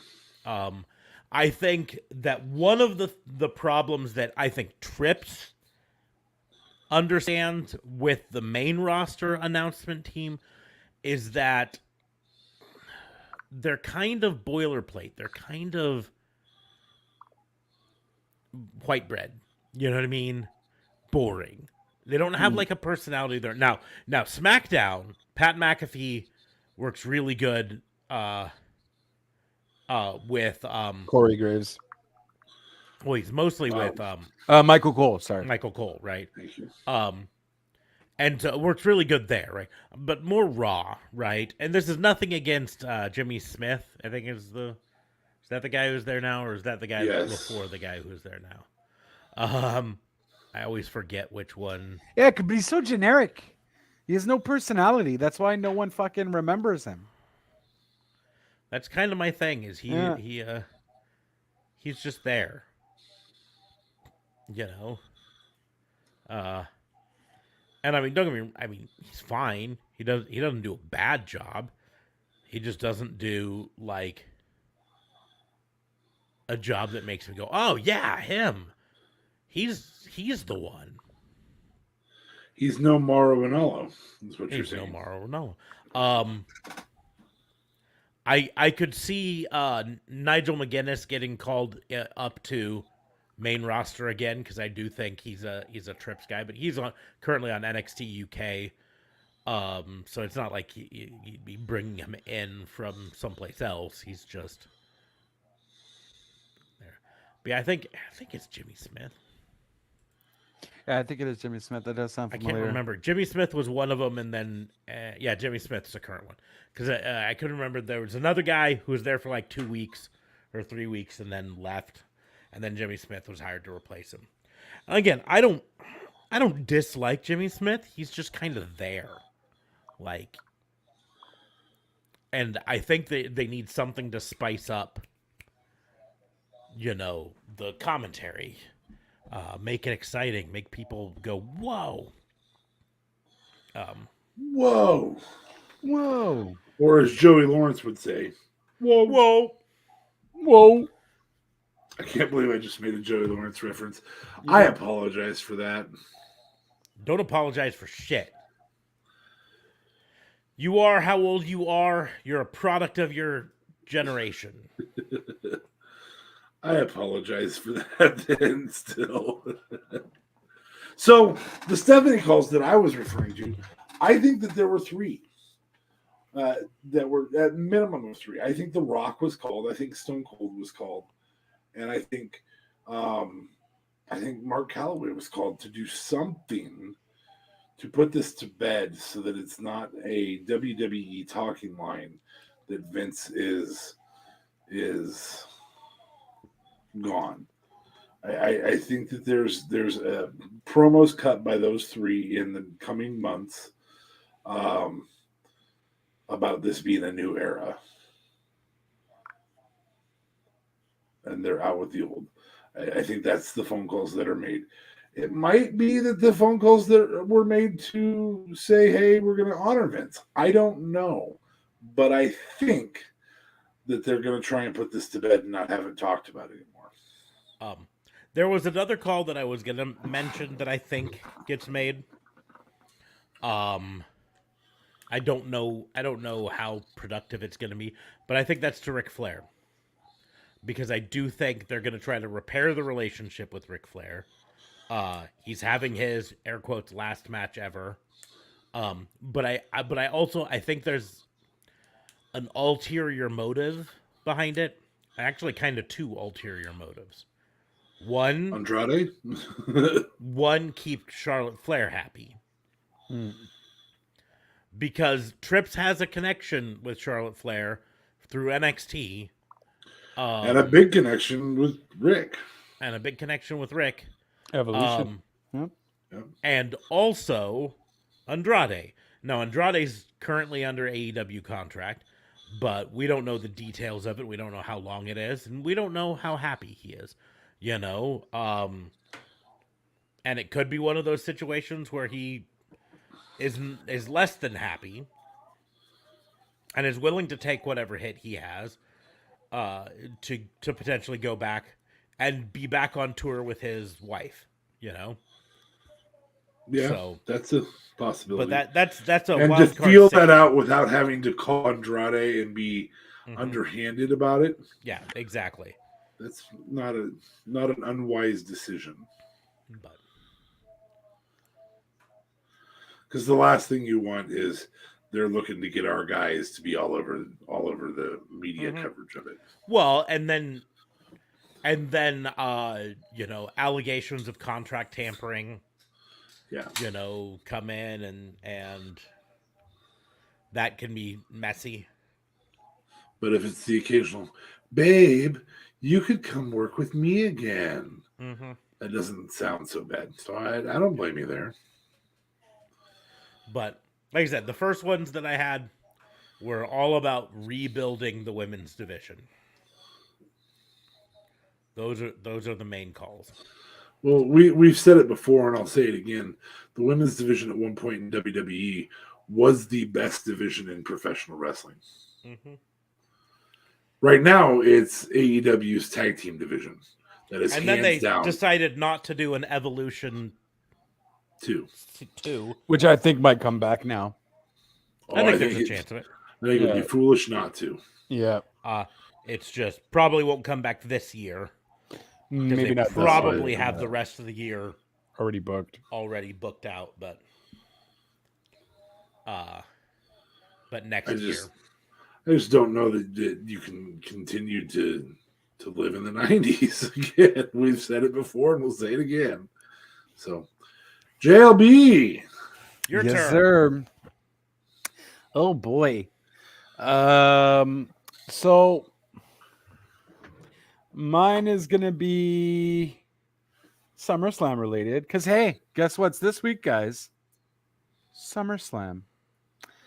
And we have been told that for the most part, SummerSlam is going to be mostly what Vince had wrote and booked. Triple H will attempt to make some sort of little changes, but only if it makes sense towards the storyline. Who were we told this by? What's your source? I'm curious. No 'Cause- DQ. Because that's the opposite of what I'd read on my dirt sheets, is that Triple H was looking to make a statement with SummerSlam. Yeah, but only if it makes sense towards the storyline. Well, yeah, Hold on, you I'll don't find change the competitors at this juncture, Mm-hmm. but in terms of production, you're definitely going to see some changes. I bet. Anyway, go on. So- More either specifically, way. because I'm going to point out, like the reports basically said, Vince McMahon doesn't have a plan, right? He doesn't remember from week to week what storylines they were doing.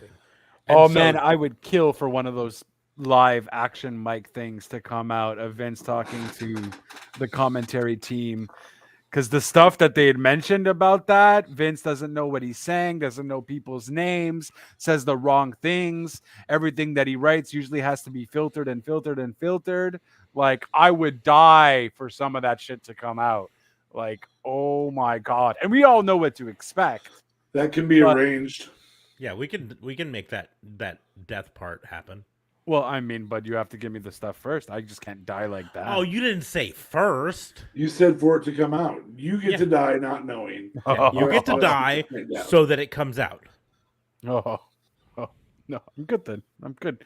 I just want to live. You can't go back on a deal now. I can take back so. No takesy backsies. Takesy back. Damn it. Love takesy backsies. So guys, then I would essentially like you to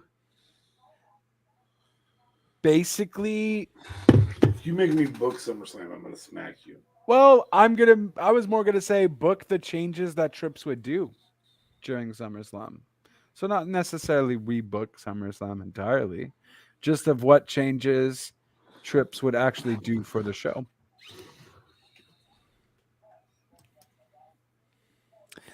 And everyone's running to go get the card. I can tell you it's Austin Theory versus Bobby Lashley for the U.S. title. I could also tell you it's Roman versus Brock. I could tell you it's Street Profits versus the Usos. And that's all I can tell you. Could you also tell us that it's Liv Morgan versus Ronda Rousey? Oh, or yeah. Riddle versus Seth freaking Rollins? Or Ooh, Bianca that's Belair gonna be versus fire. Becky Lynch? Oh, Or God. Logan Paul versus Are Miz? you reading, like, I don't know, the actual fucking card? Yes, I am reading the card. I'm just pointing out that he knew a couple of them and didn't know like some of the other bigger ones. Mysterio's versus Judgment Day. I mean, Pat everyone's McAfee going to versus forget Happy that. Corbin. That might be a fun match. So, Like, I guess Trips kind of give changes. me what Vince would have done and how Trips would have changed it. Or if you want to just say Trips changes, whatever. It's up to you. yeah, We should have had him go in the middle. we should have. That's We my should fault. just stop having him go at all. I kid I could leave now. It's fine. I kid because No, I you're love. too valuable. Um, We have to have you fill in when one of us is gone. The first change, Judgment Day destroys the Mysterios. Just Yes, fucking absolutely wrecks them. I concur. And then Dominic turns on Ray. Ray murders Dominic. yeah, and and then it's all Dominic's over. never seen again. You think he's turning on SummerSlam? No, I just want Dominic dead. Yeah, I want What him the dead. fuck happened with Rey Mysterio's 20th anniversary? I didn't even notice anything happening with that. I saw the backstage segment, and then You missed the part where Judgment Day came in and beat the crap out of Rey Mysterio and Rhea Ripley got slapped by the girl Mysterio. I can't remember her name. the daughter of Rey The daughter. Mysterio. Yeah, I can't remember her Earl name. Mysterio. If it's anything like George Foreman, it's Rayetta. Yeah, Miranda Mysterio. I don't know. Whatever her name is. Aaliyah? No. Aaliyah. I think it's Aaliyah. I think it is Aaliyah. Anyways, For Rhea Ripley to be the one that does it, though? Oh, my but God. Rhea Ripley being back. Buddy is Murphy is a important. lucky man. Are you Buddy kidding? Murphy Rhea doesn't Ripley's exist. a lucky woman. Yes, that too. They're both lucky. But I'm just saying he has 2 women fighting over him. Ha! Got it because of the storyline. Yeah, her name is Aaliyah, spelled Aalyah. Yeah, there we go. But so that's what I mean. That's the first change I would do if I were Trips. I would just say, listen, we have to have the Judgment Day look dominant, absolutely dominant, and we We're gonna can't do continue factions. to have We got to do them right. especially since it's a no DQ match. Right. Just have to have them just absolutely murk the Mysterios, right? I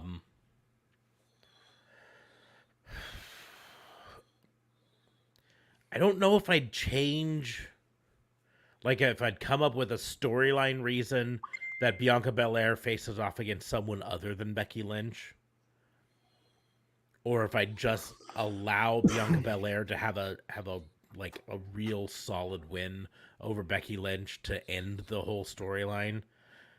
Because I'm tired of Bianca versus Becky. Yeah, no, I don't even know why they made this a thing. I would have been happy with Carmella there. Just tired of. I And wouldn't have. so, Carmella. I'd prefer not Carmella, but But fuck, I they've mean, got I half a know. dozen. So okay, here's what they do. Here's what they do. They have Becky backstage getting ready. Mysterious attacker takes her out. We don't know who it is. Bianca Belair's out in the ring, ready for her match. Who's her opponent gonna be? Wacky waving inflatable armsmen show up. Bailey comes back. Then she murders the inflatable armsmen again because fuck, why not? Because Same she's the fucking one. night. Holy shit, man. Well, I normally would do a longer storyline, but we're condensing this to make a big deal because it's going to come out that she was the one who attacked Becky backstage to take her spot. Ooh. So then it's heel Bailey again versus Bianca Belair.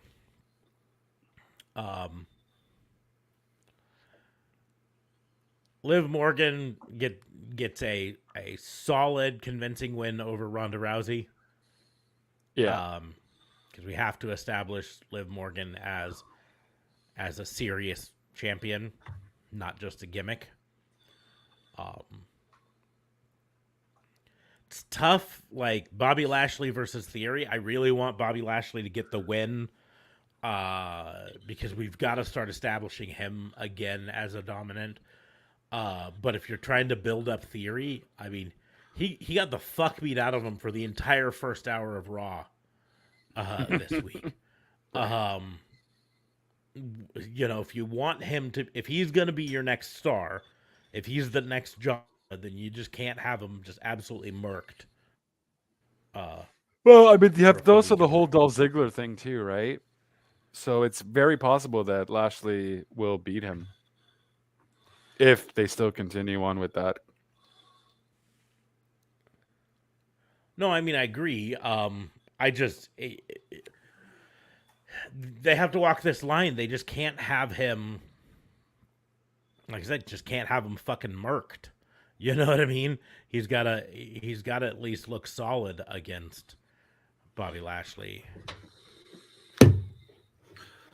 Like solid, like you looked at the last pay per view, or Yeah, I solid, mean, like, he's still actually being lost, complete? and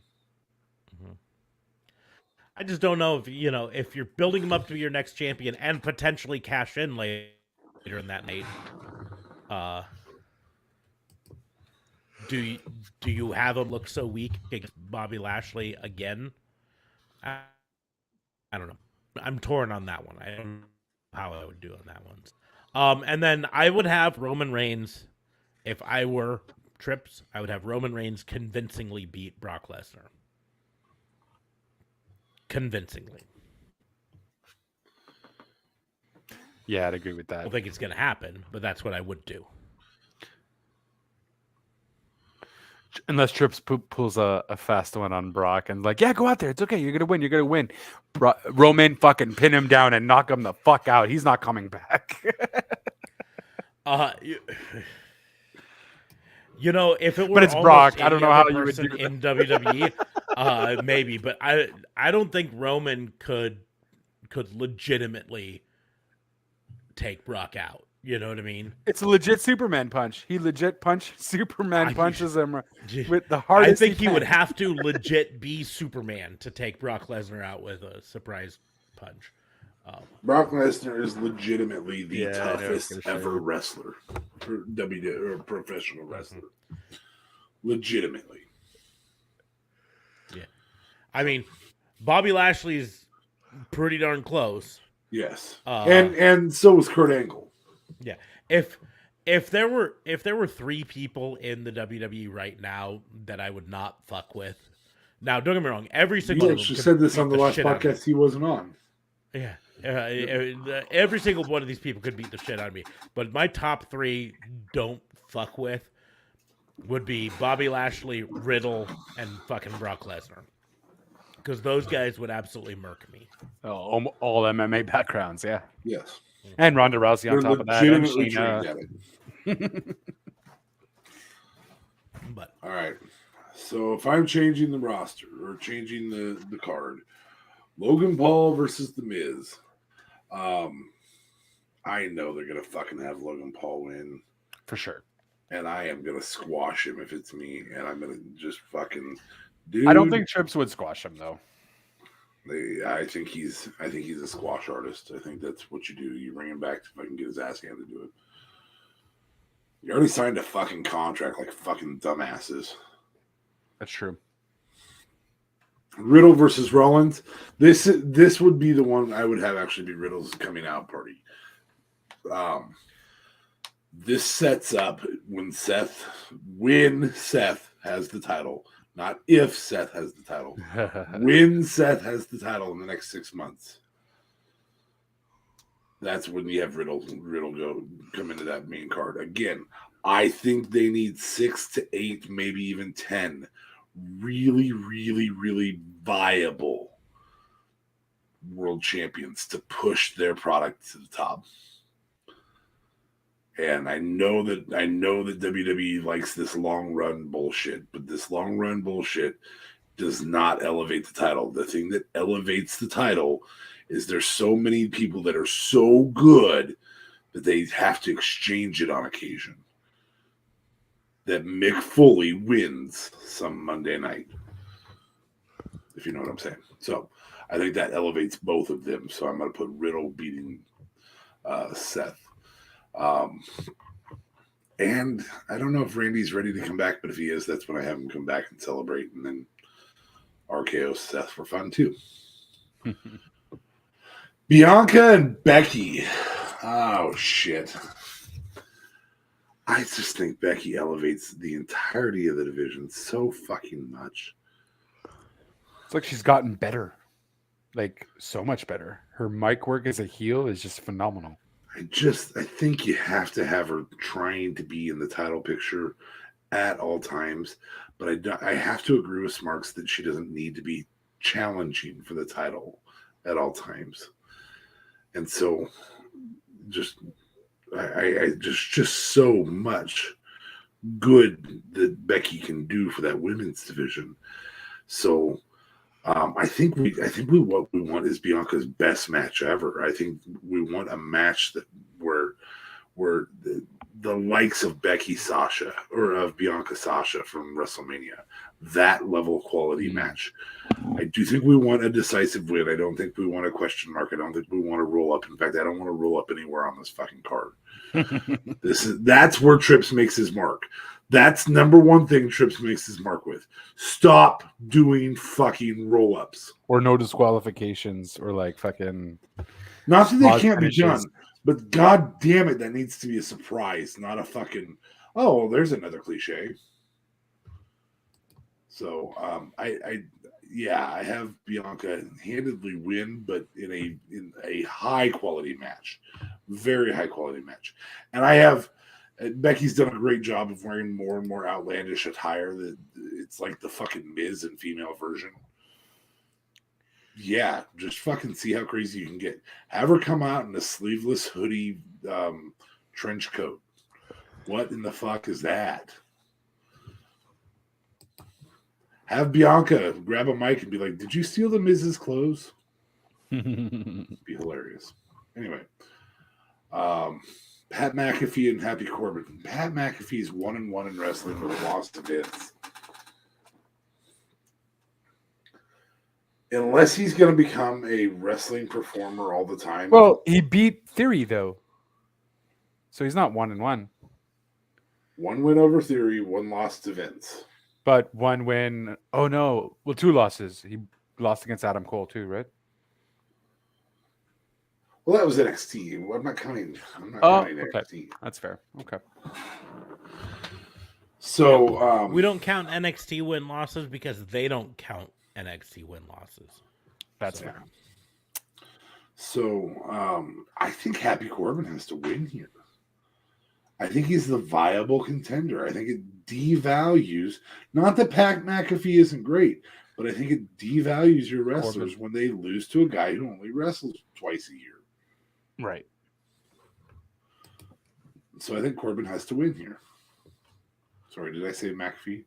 Corbin has to win here. Why did they make that undisputed? Street Profits. I think the Street Profits have to win. That's who I have win. Street Profits. And I have Roman very pissed off about it. So that's where I go there. I hate that that's still fucking continuing. Right. Bobby Lashley versus Theory. I personally think that you get a better schmoz heel if he can't beat, like if he taps out in 5 seconds. I think you get a better version of desperate heel that way. So I'm going to have Theory lose quickly. Yeah, and he's going to go so crazy, and he's really going to want to cash it in, but I still don't think he's going to cash it in. Yeah, those aren't the two you want to cash in on if you're him. Right. Or that's not the situation, at least you want to. Rousey versus Liv Morgan. I know Smarks wanted a legitimate win for Liv Morgan. I think you can have a legitimate win with a distraction, and I think that distraction needs to be the Bayley return. I've said it once, I'll say it again. I think that's actually how I fantasy booked that. Last week I want Rousey to have to suddenly be distracted by the music somehow.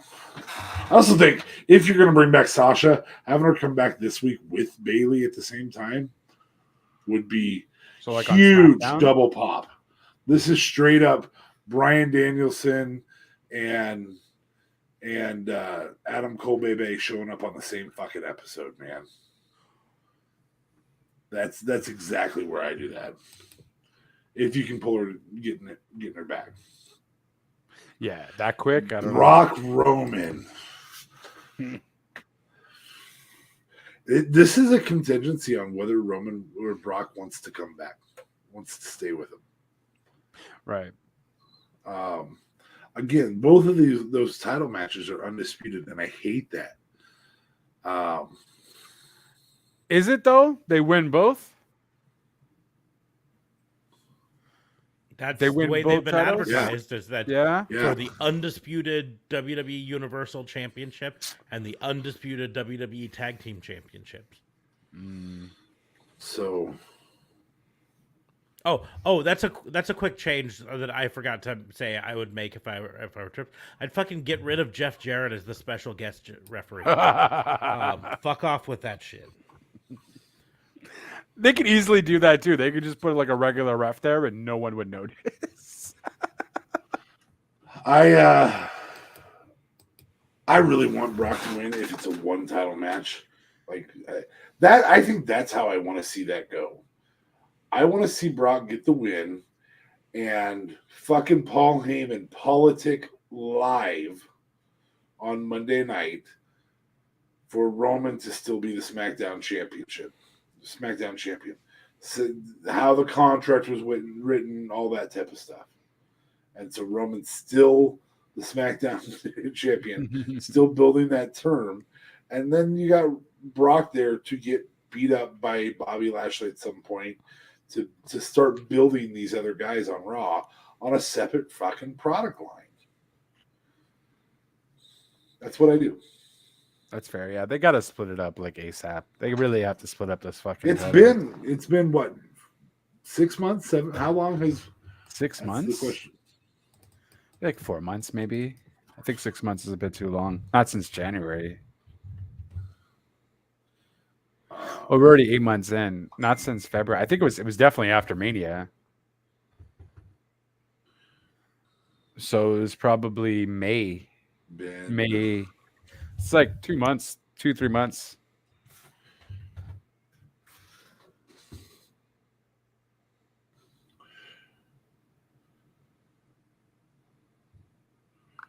They unified the titles in June. So I guess it's only 2 months. But we're already fed up of it. Well, that means it's working, because if we're irritated with it, then he's getting more and more heat. That's true. So I think Survivor Series might be the spot to do that, unfortunately.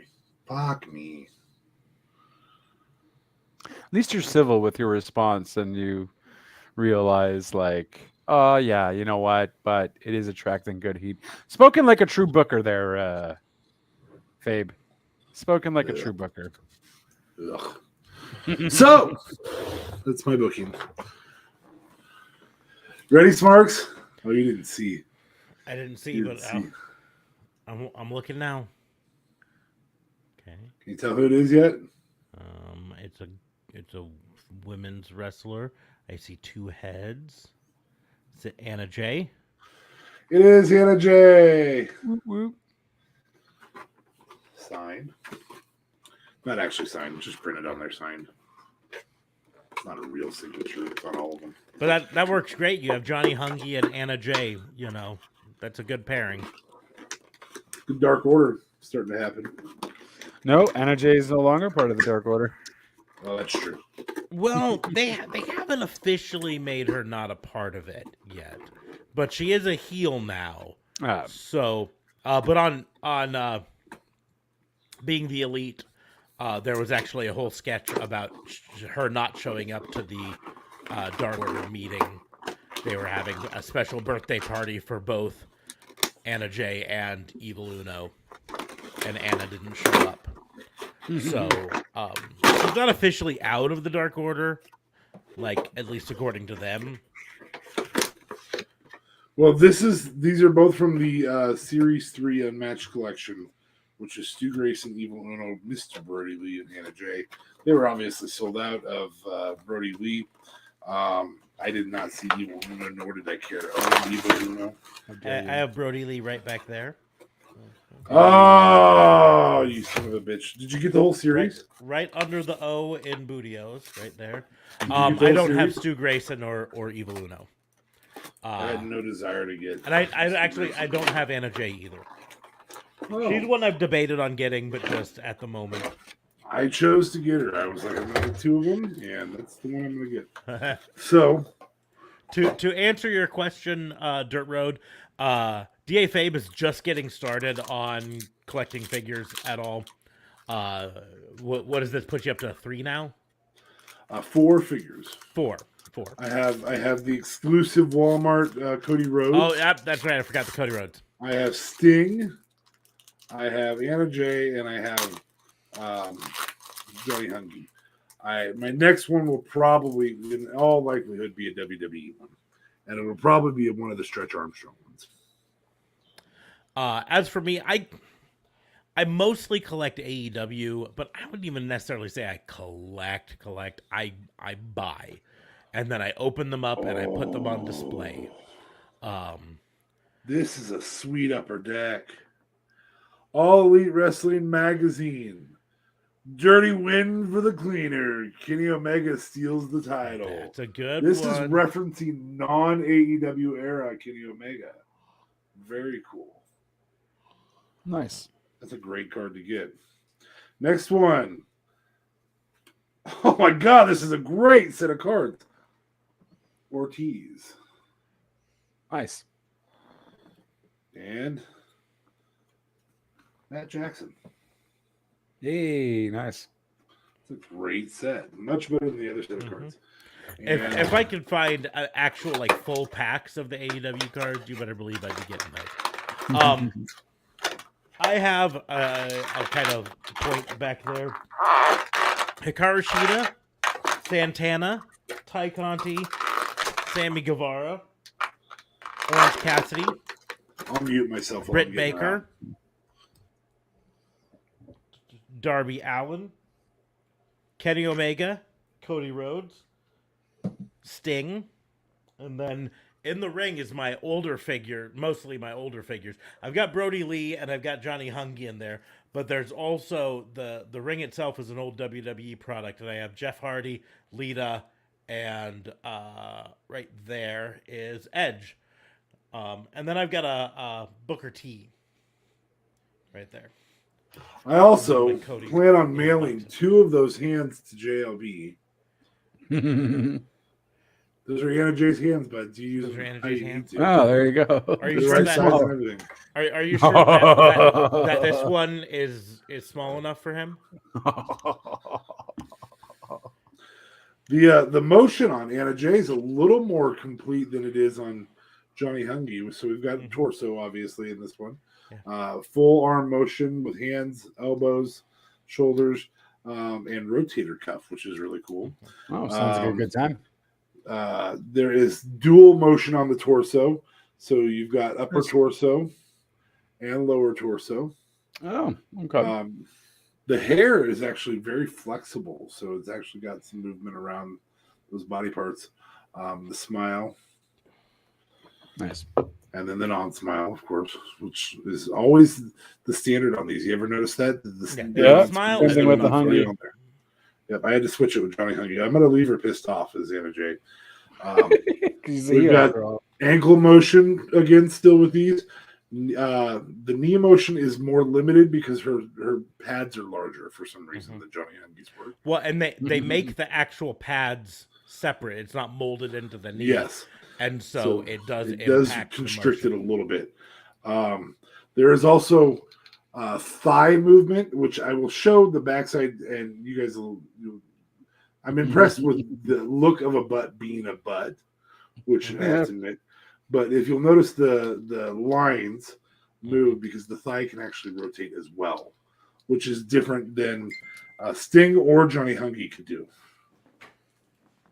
So, impressive action figure. Nice. Yeah. She's got actually more range of motion than Johnny Hungy, which I find very, very impressive. I'm going to check the Ty Conti, because the Ty Conti's from, I think, the Series previous series. Which had cards still. And so, yeah, she's got the same, looks like basically the same there.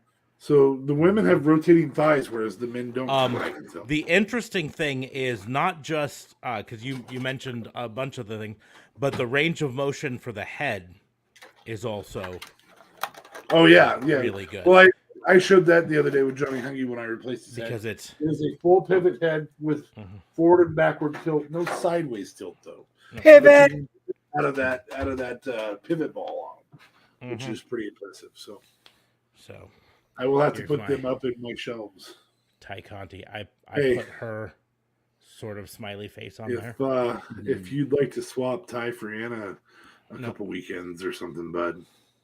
Maybe I'll clean your Ty Conti for you. Oh, Jesus Christ. Maybe just for a weekend. Ladies and gentlemen, that is misogyny right there. Dirt Road Networking says I said hey but I gotta check myself because I don't know for certain. So they like the old school WWF Hasbro ones, and then the retro, and now apparently AEW and WWE, and the cards they've been collecting everything since the mid '90s. So cards are something that we've recently kind of gotten into. And I wouldn't necessarily say we've been collecting because they're kind of hard for us to find. And the only way we can find them is in the multi-packs that like Walmart or Target has. And so we're kind of limited. So like what was the Tops Finest? I did a couple boxes of those. I don't have even close to the full set of those. And then we've been doing these new Panini Prism ones, but we've each only gotten one box so far. Those were a gift from my son, and I'm giving them to you guys as I open them. So those are my Panini Prisms. I couldn't find the Topps Finest. He. Dirt Road Networking is a he. I assumed, but I'm glad to be proven right. God knows if you hadn't, you'd had to fucking go look it up to prove it. I would have. Dirt Road Networking.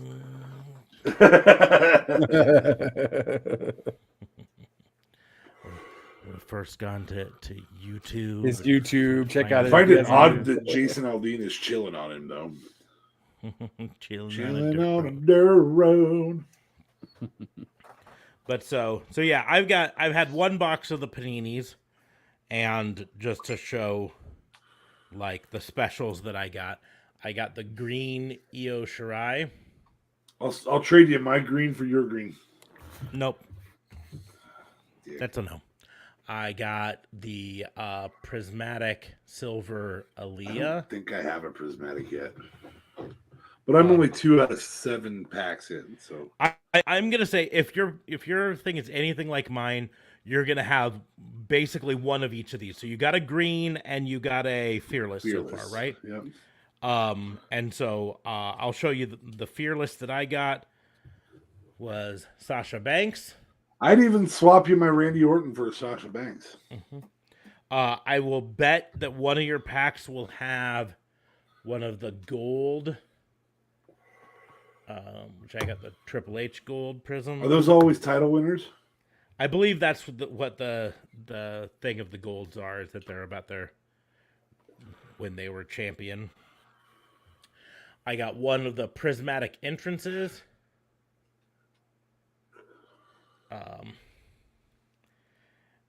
And then a next level Big E. I like these. I like the color the background gives them. And then in terms of like my non-special cards, Solo Sikoa is a good one.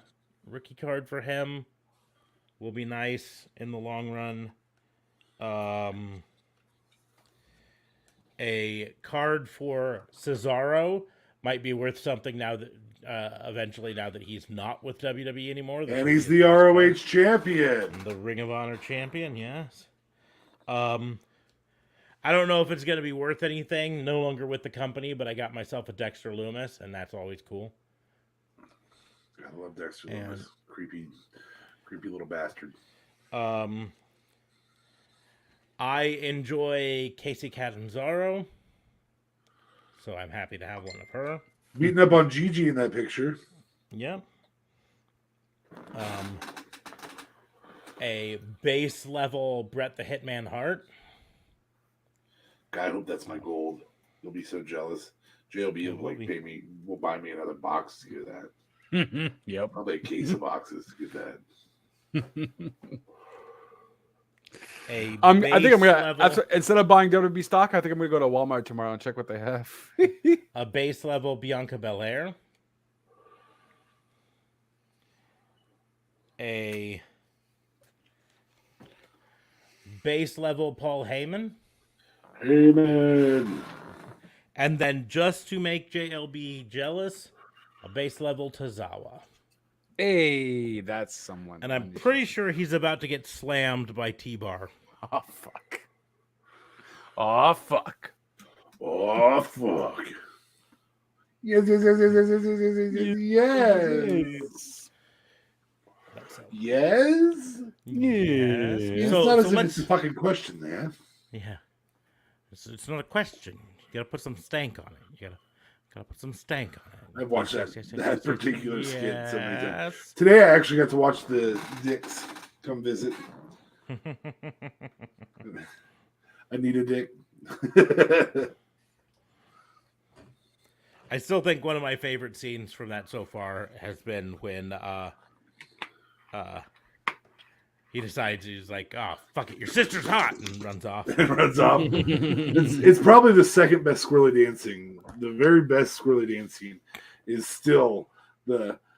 And so we were getting a little frisky, and she decided I needed some attention paid to my butt soles. And they just start playing catch without it. Fantastic. We're out on this conversation. We're just out. Yeah. Okay. We're gonna just play a couple quick rounds of pick or pass because it's been a long show, and but I don't want to just not do it this time because it's fun. Right. So pick or pass. We're gonna start off with some big guys. Pick or pass. Batista or Umaga. Give me what I want. Well, we'll go to you. So since you said something, DA I want Batista. Take him to Batista. Okay. Give me what I want. I want Batista. Umaga or Brian Cage? I'd go with Brian Cage. Okay. Umaga.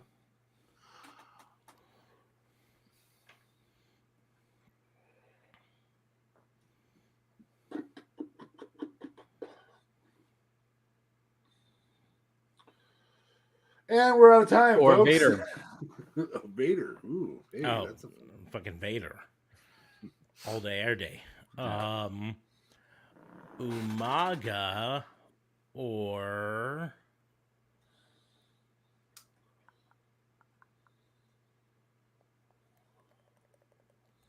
Rhino. Umaga.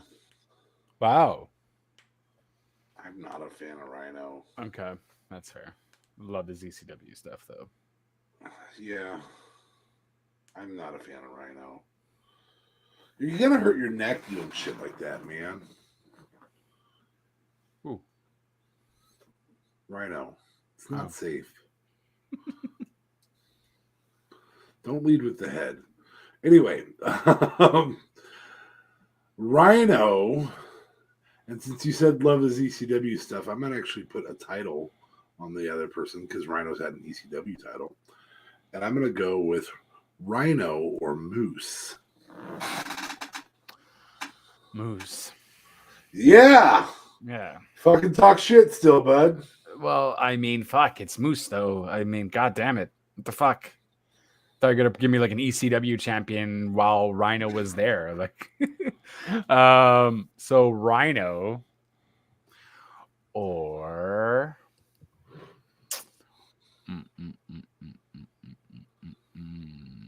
Raven.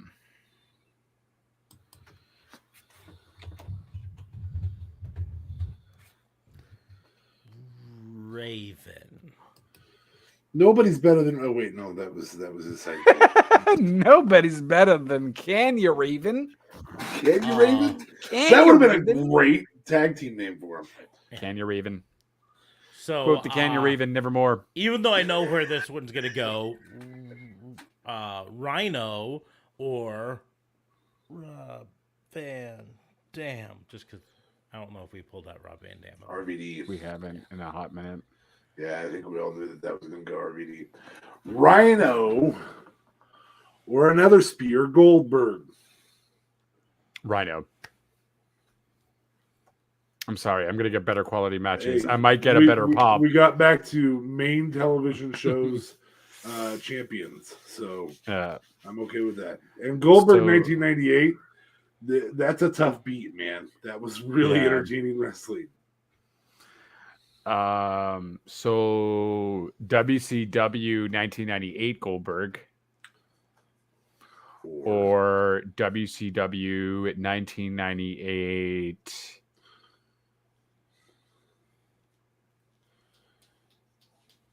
Scott Hall. That's a good big man. Before I answer, does Scott Hall have the cattle prod? Have the one?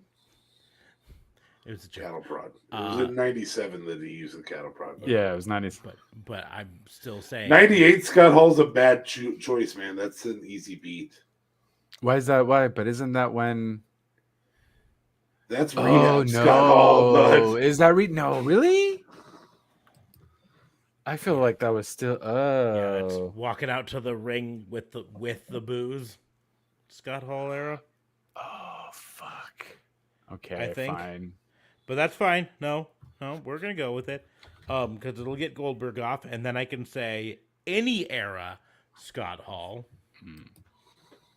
there you go. or This includes the first ever ladder match in WWE. Mm-hmm. Not ever. or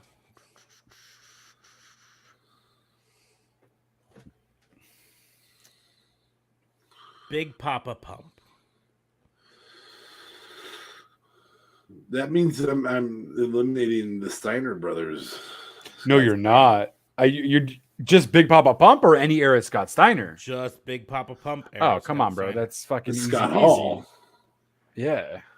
That's Scott He Hall. just wants fucking Scott I mean, Steiner one's a to world be fucking title. dead last. One's a world title holder. I understand, but It's fucking Big Papa Pump. Scott Hall. No, this just keeps us up in this top tier. Who in took my Goldberg? You took Goldberg? 98 Goldberg? Yeah. opinion. Yeah, because it 'Cause was you were stuck 98 with- Scott Hall. Yeah. So We'll do one more round. So I've got Big Papa Pump or trying to stick with big guys. Kevin Nash.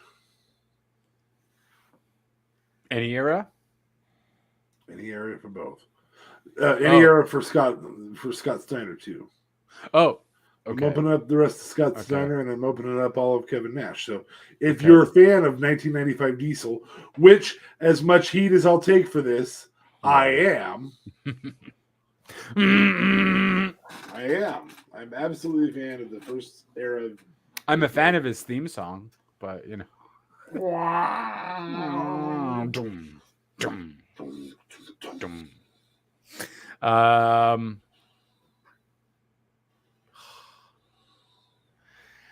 But I gotta pick Scott Steiner though, man. Just off of his fucking shit with Rick Steiner back in like the late 80s and early 90s was fucking fuego. If I get that Scott Steiner back, I'm picking that Scott Steiner over any Kevin Nash. Hey, you're not a Hollywood producer director. Stop it. I was in a J.J. Abrams film for a second there. So Kevin Nash or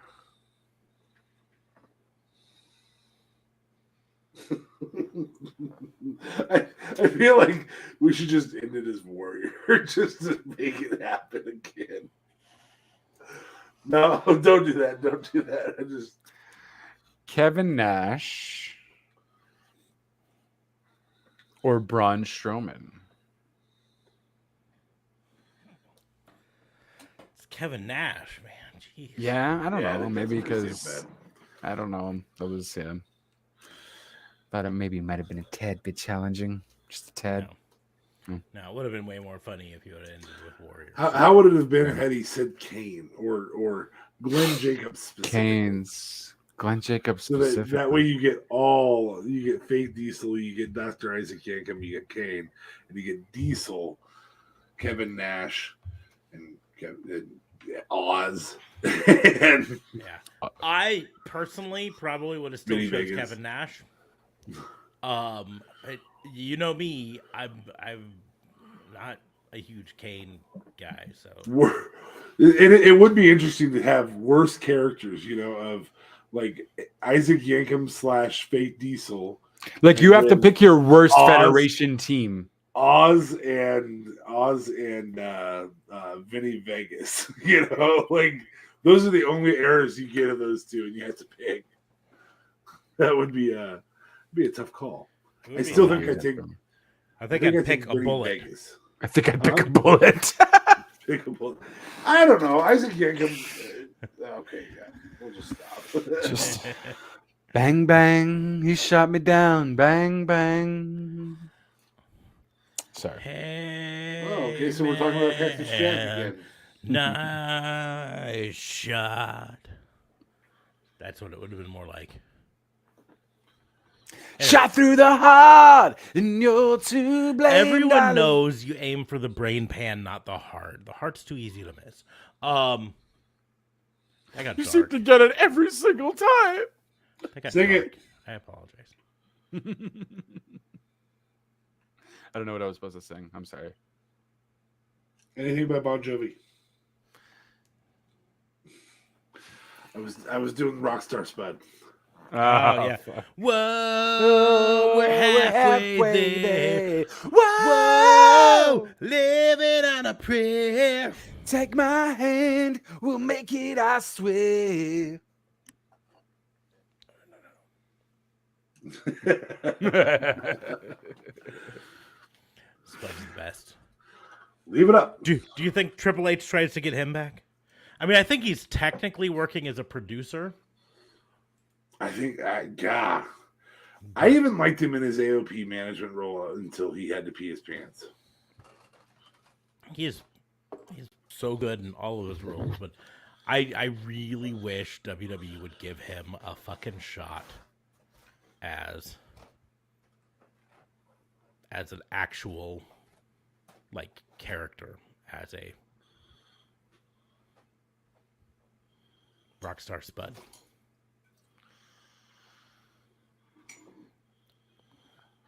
And I'm looking at the. So he's only there as a producer, right? He's not actually I doing think he's anything there in as a NXT? producer, but give me 1 second because I'm checking. They could definitely get the rights to fucking halfway there for a hot minute.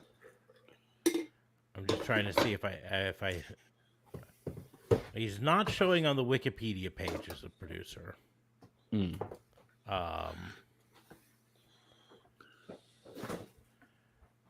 Well, we can easily change that. He is showing up as a writer on Raw.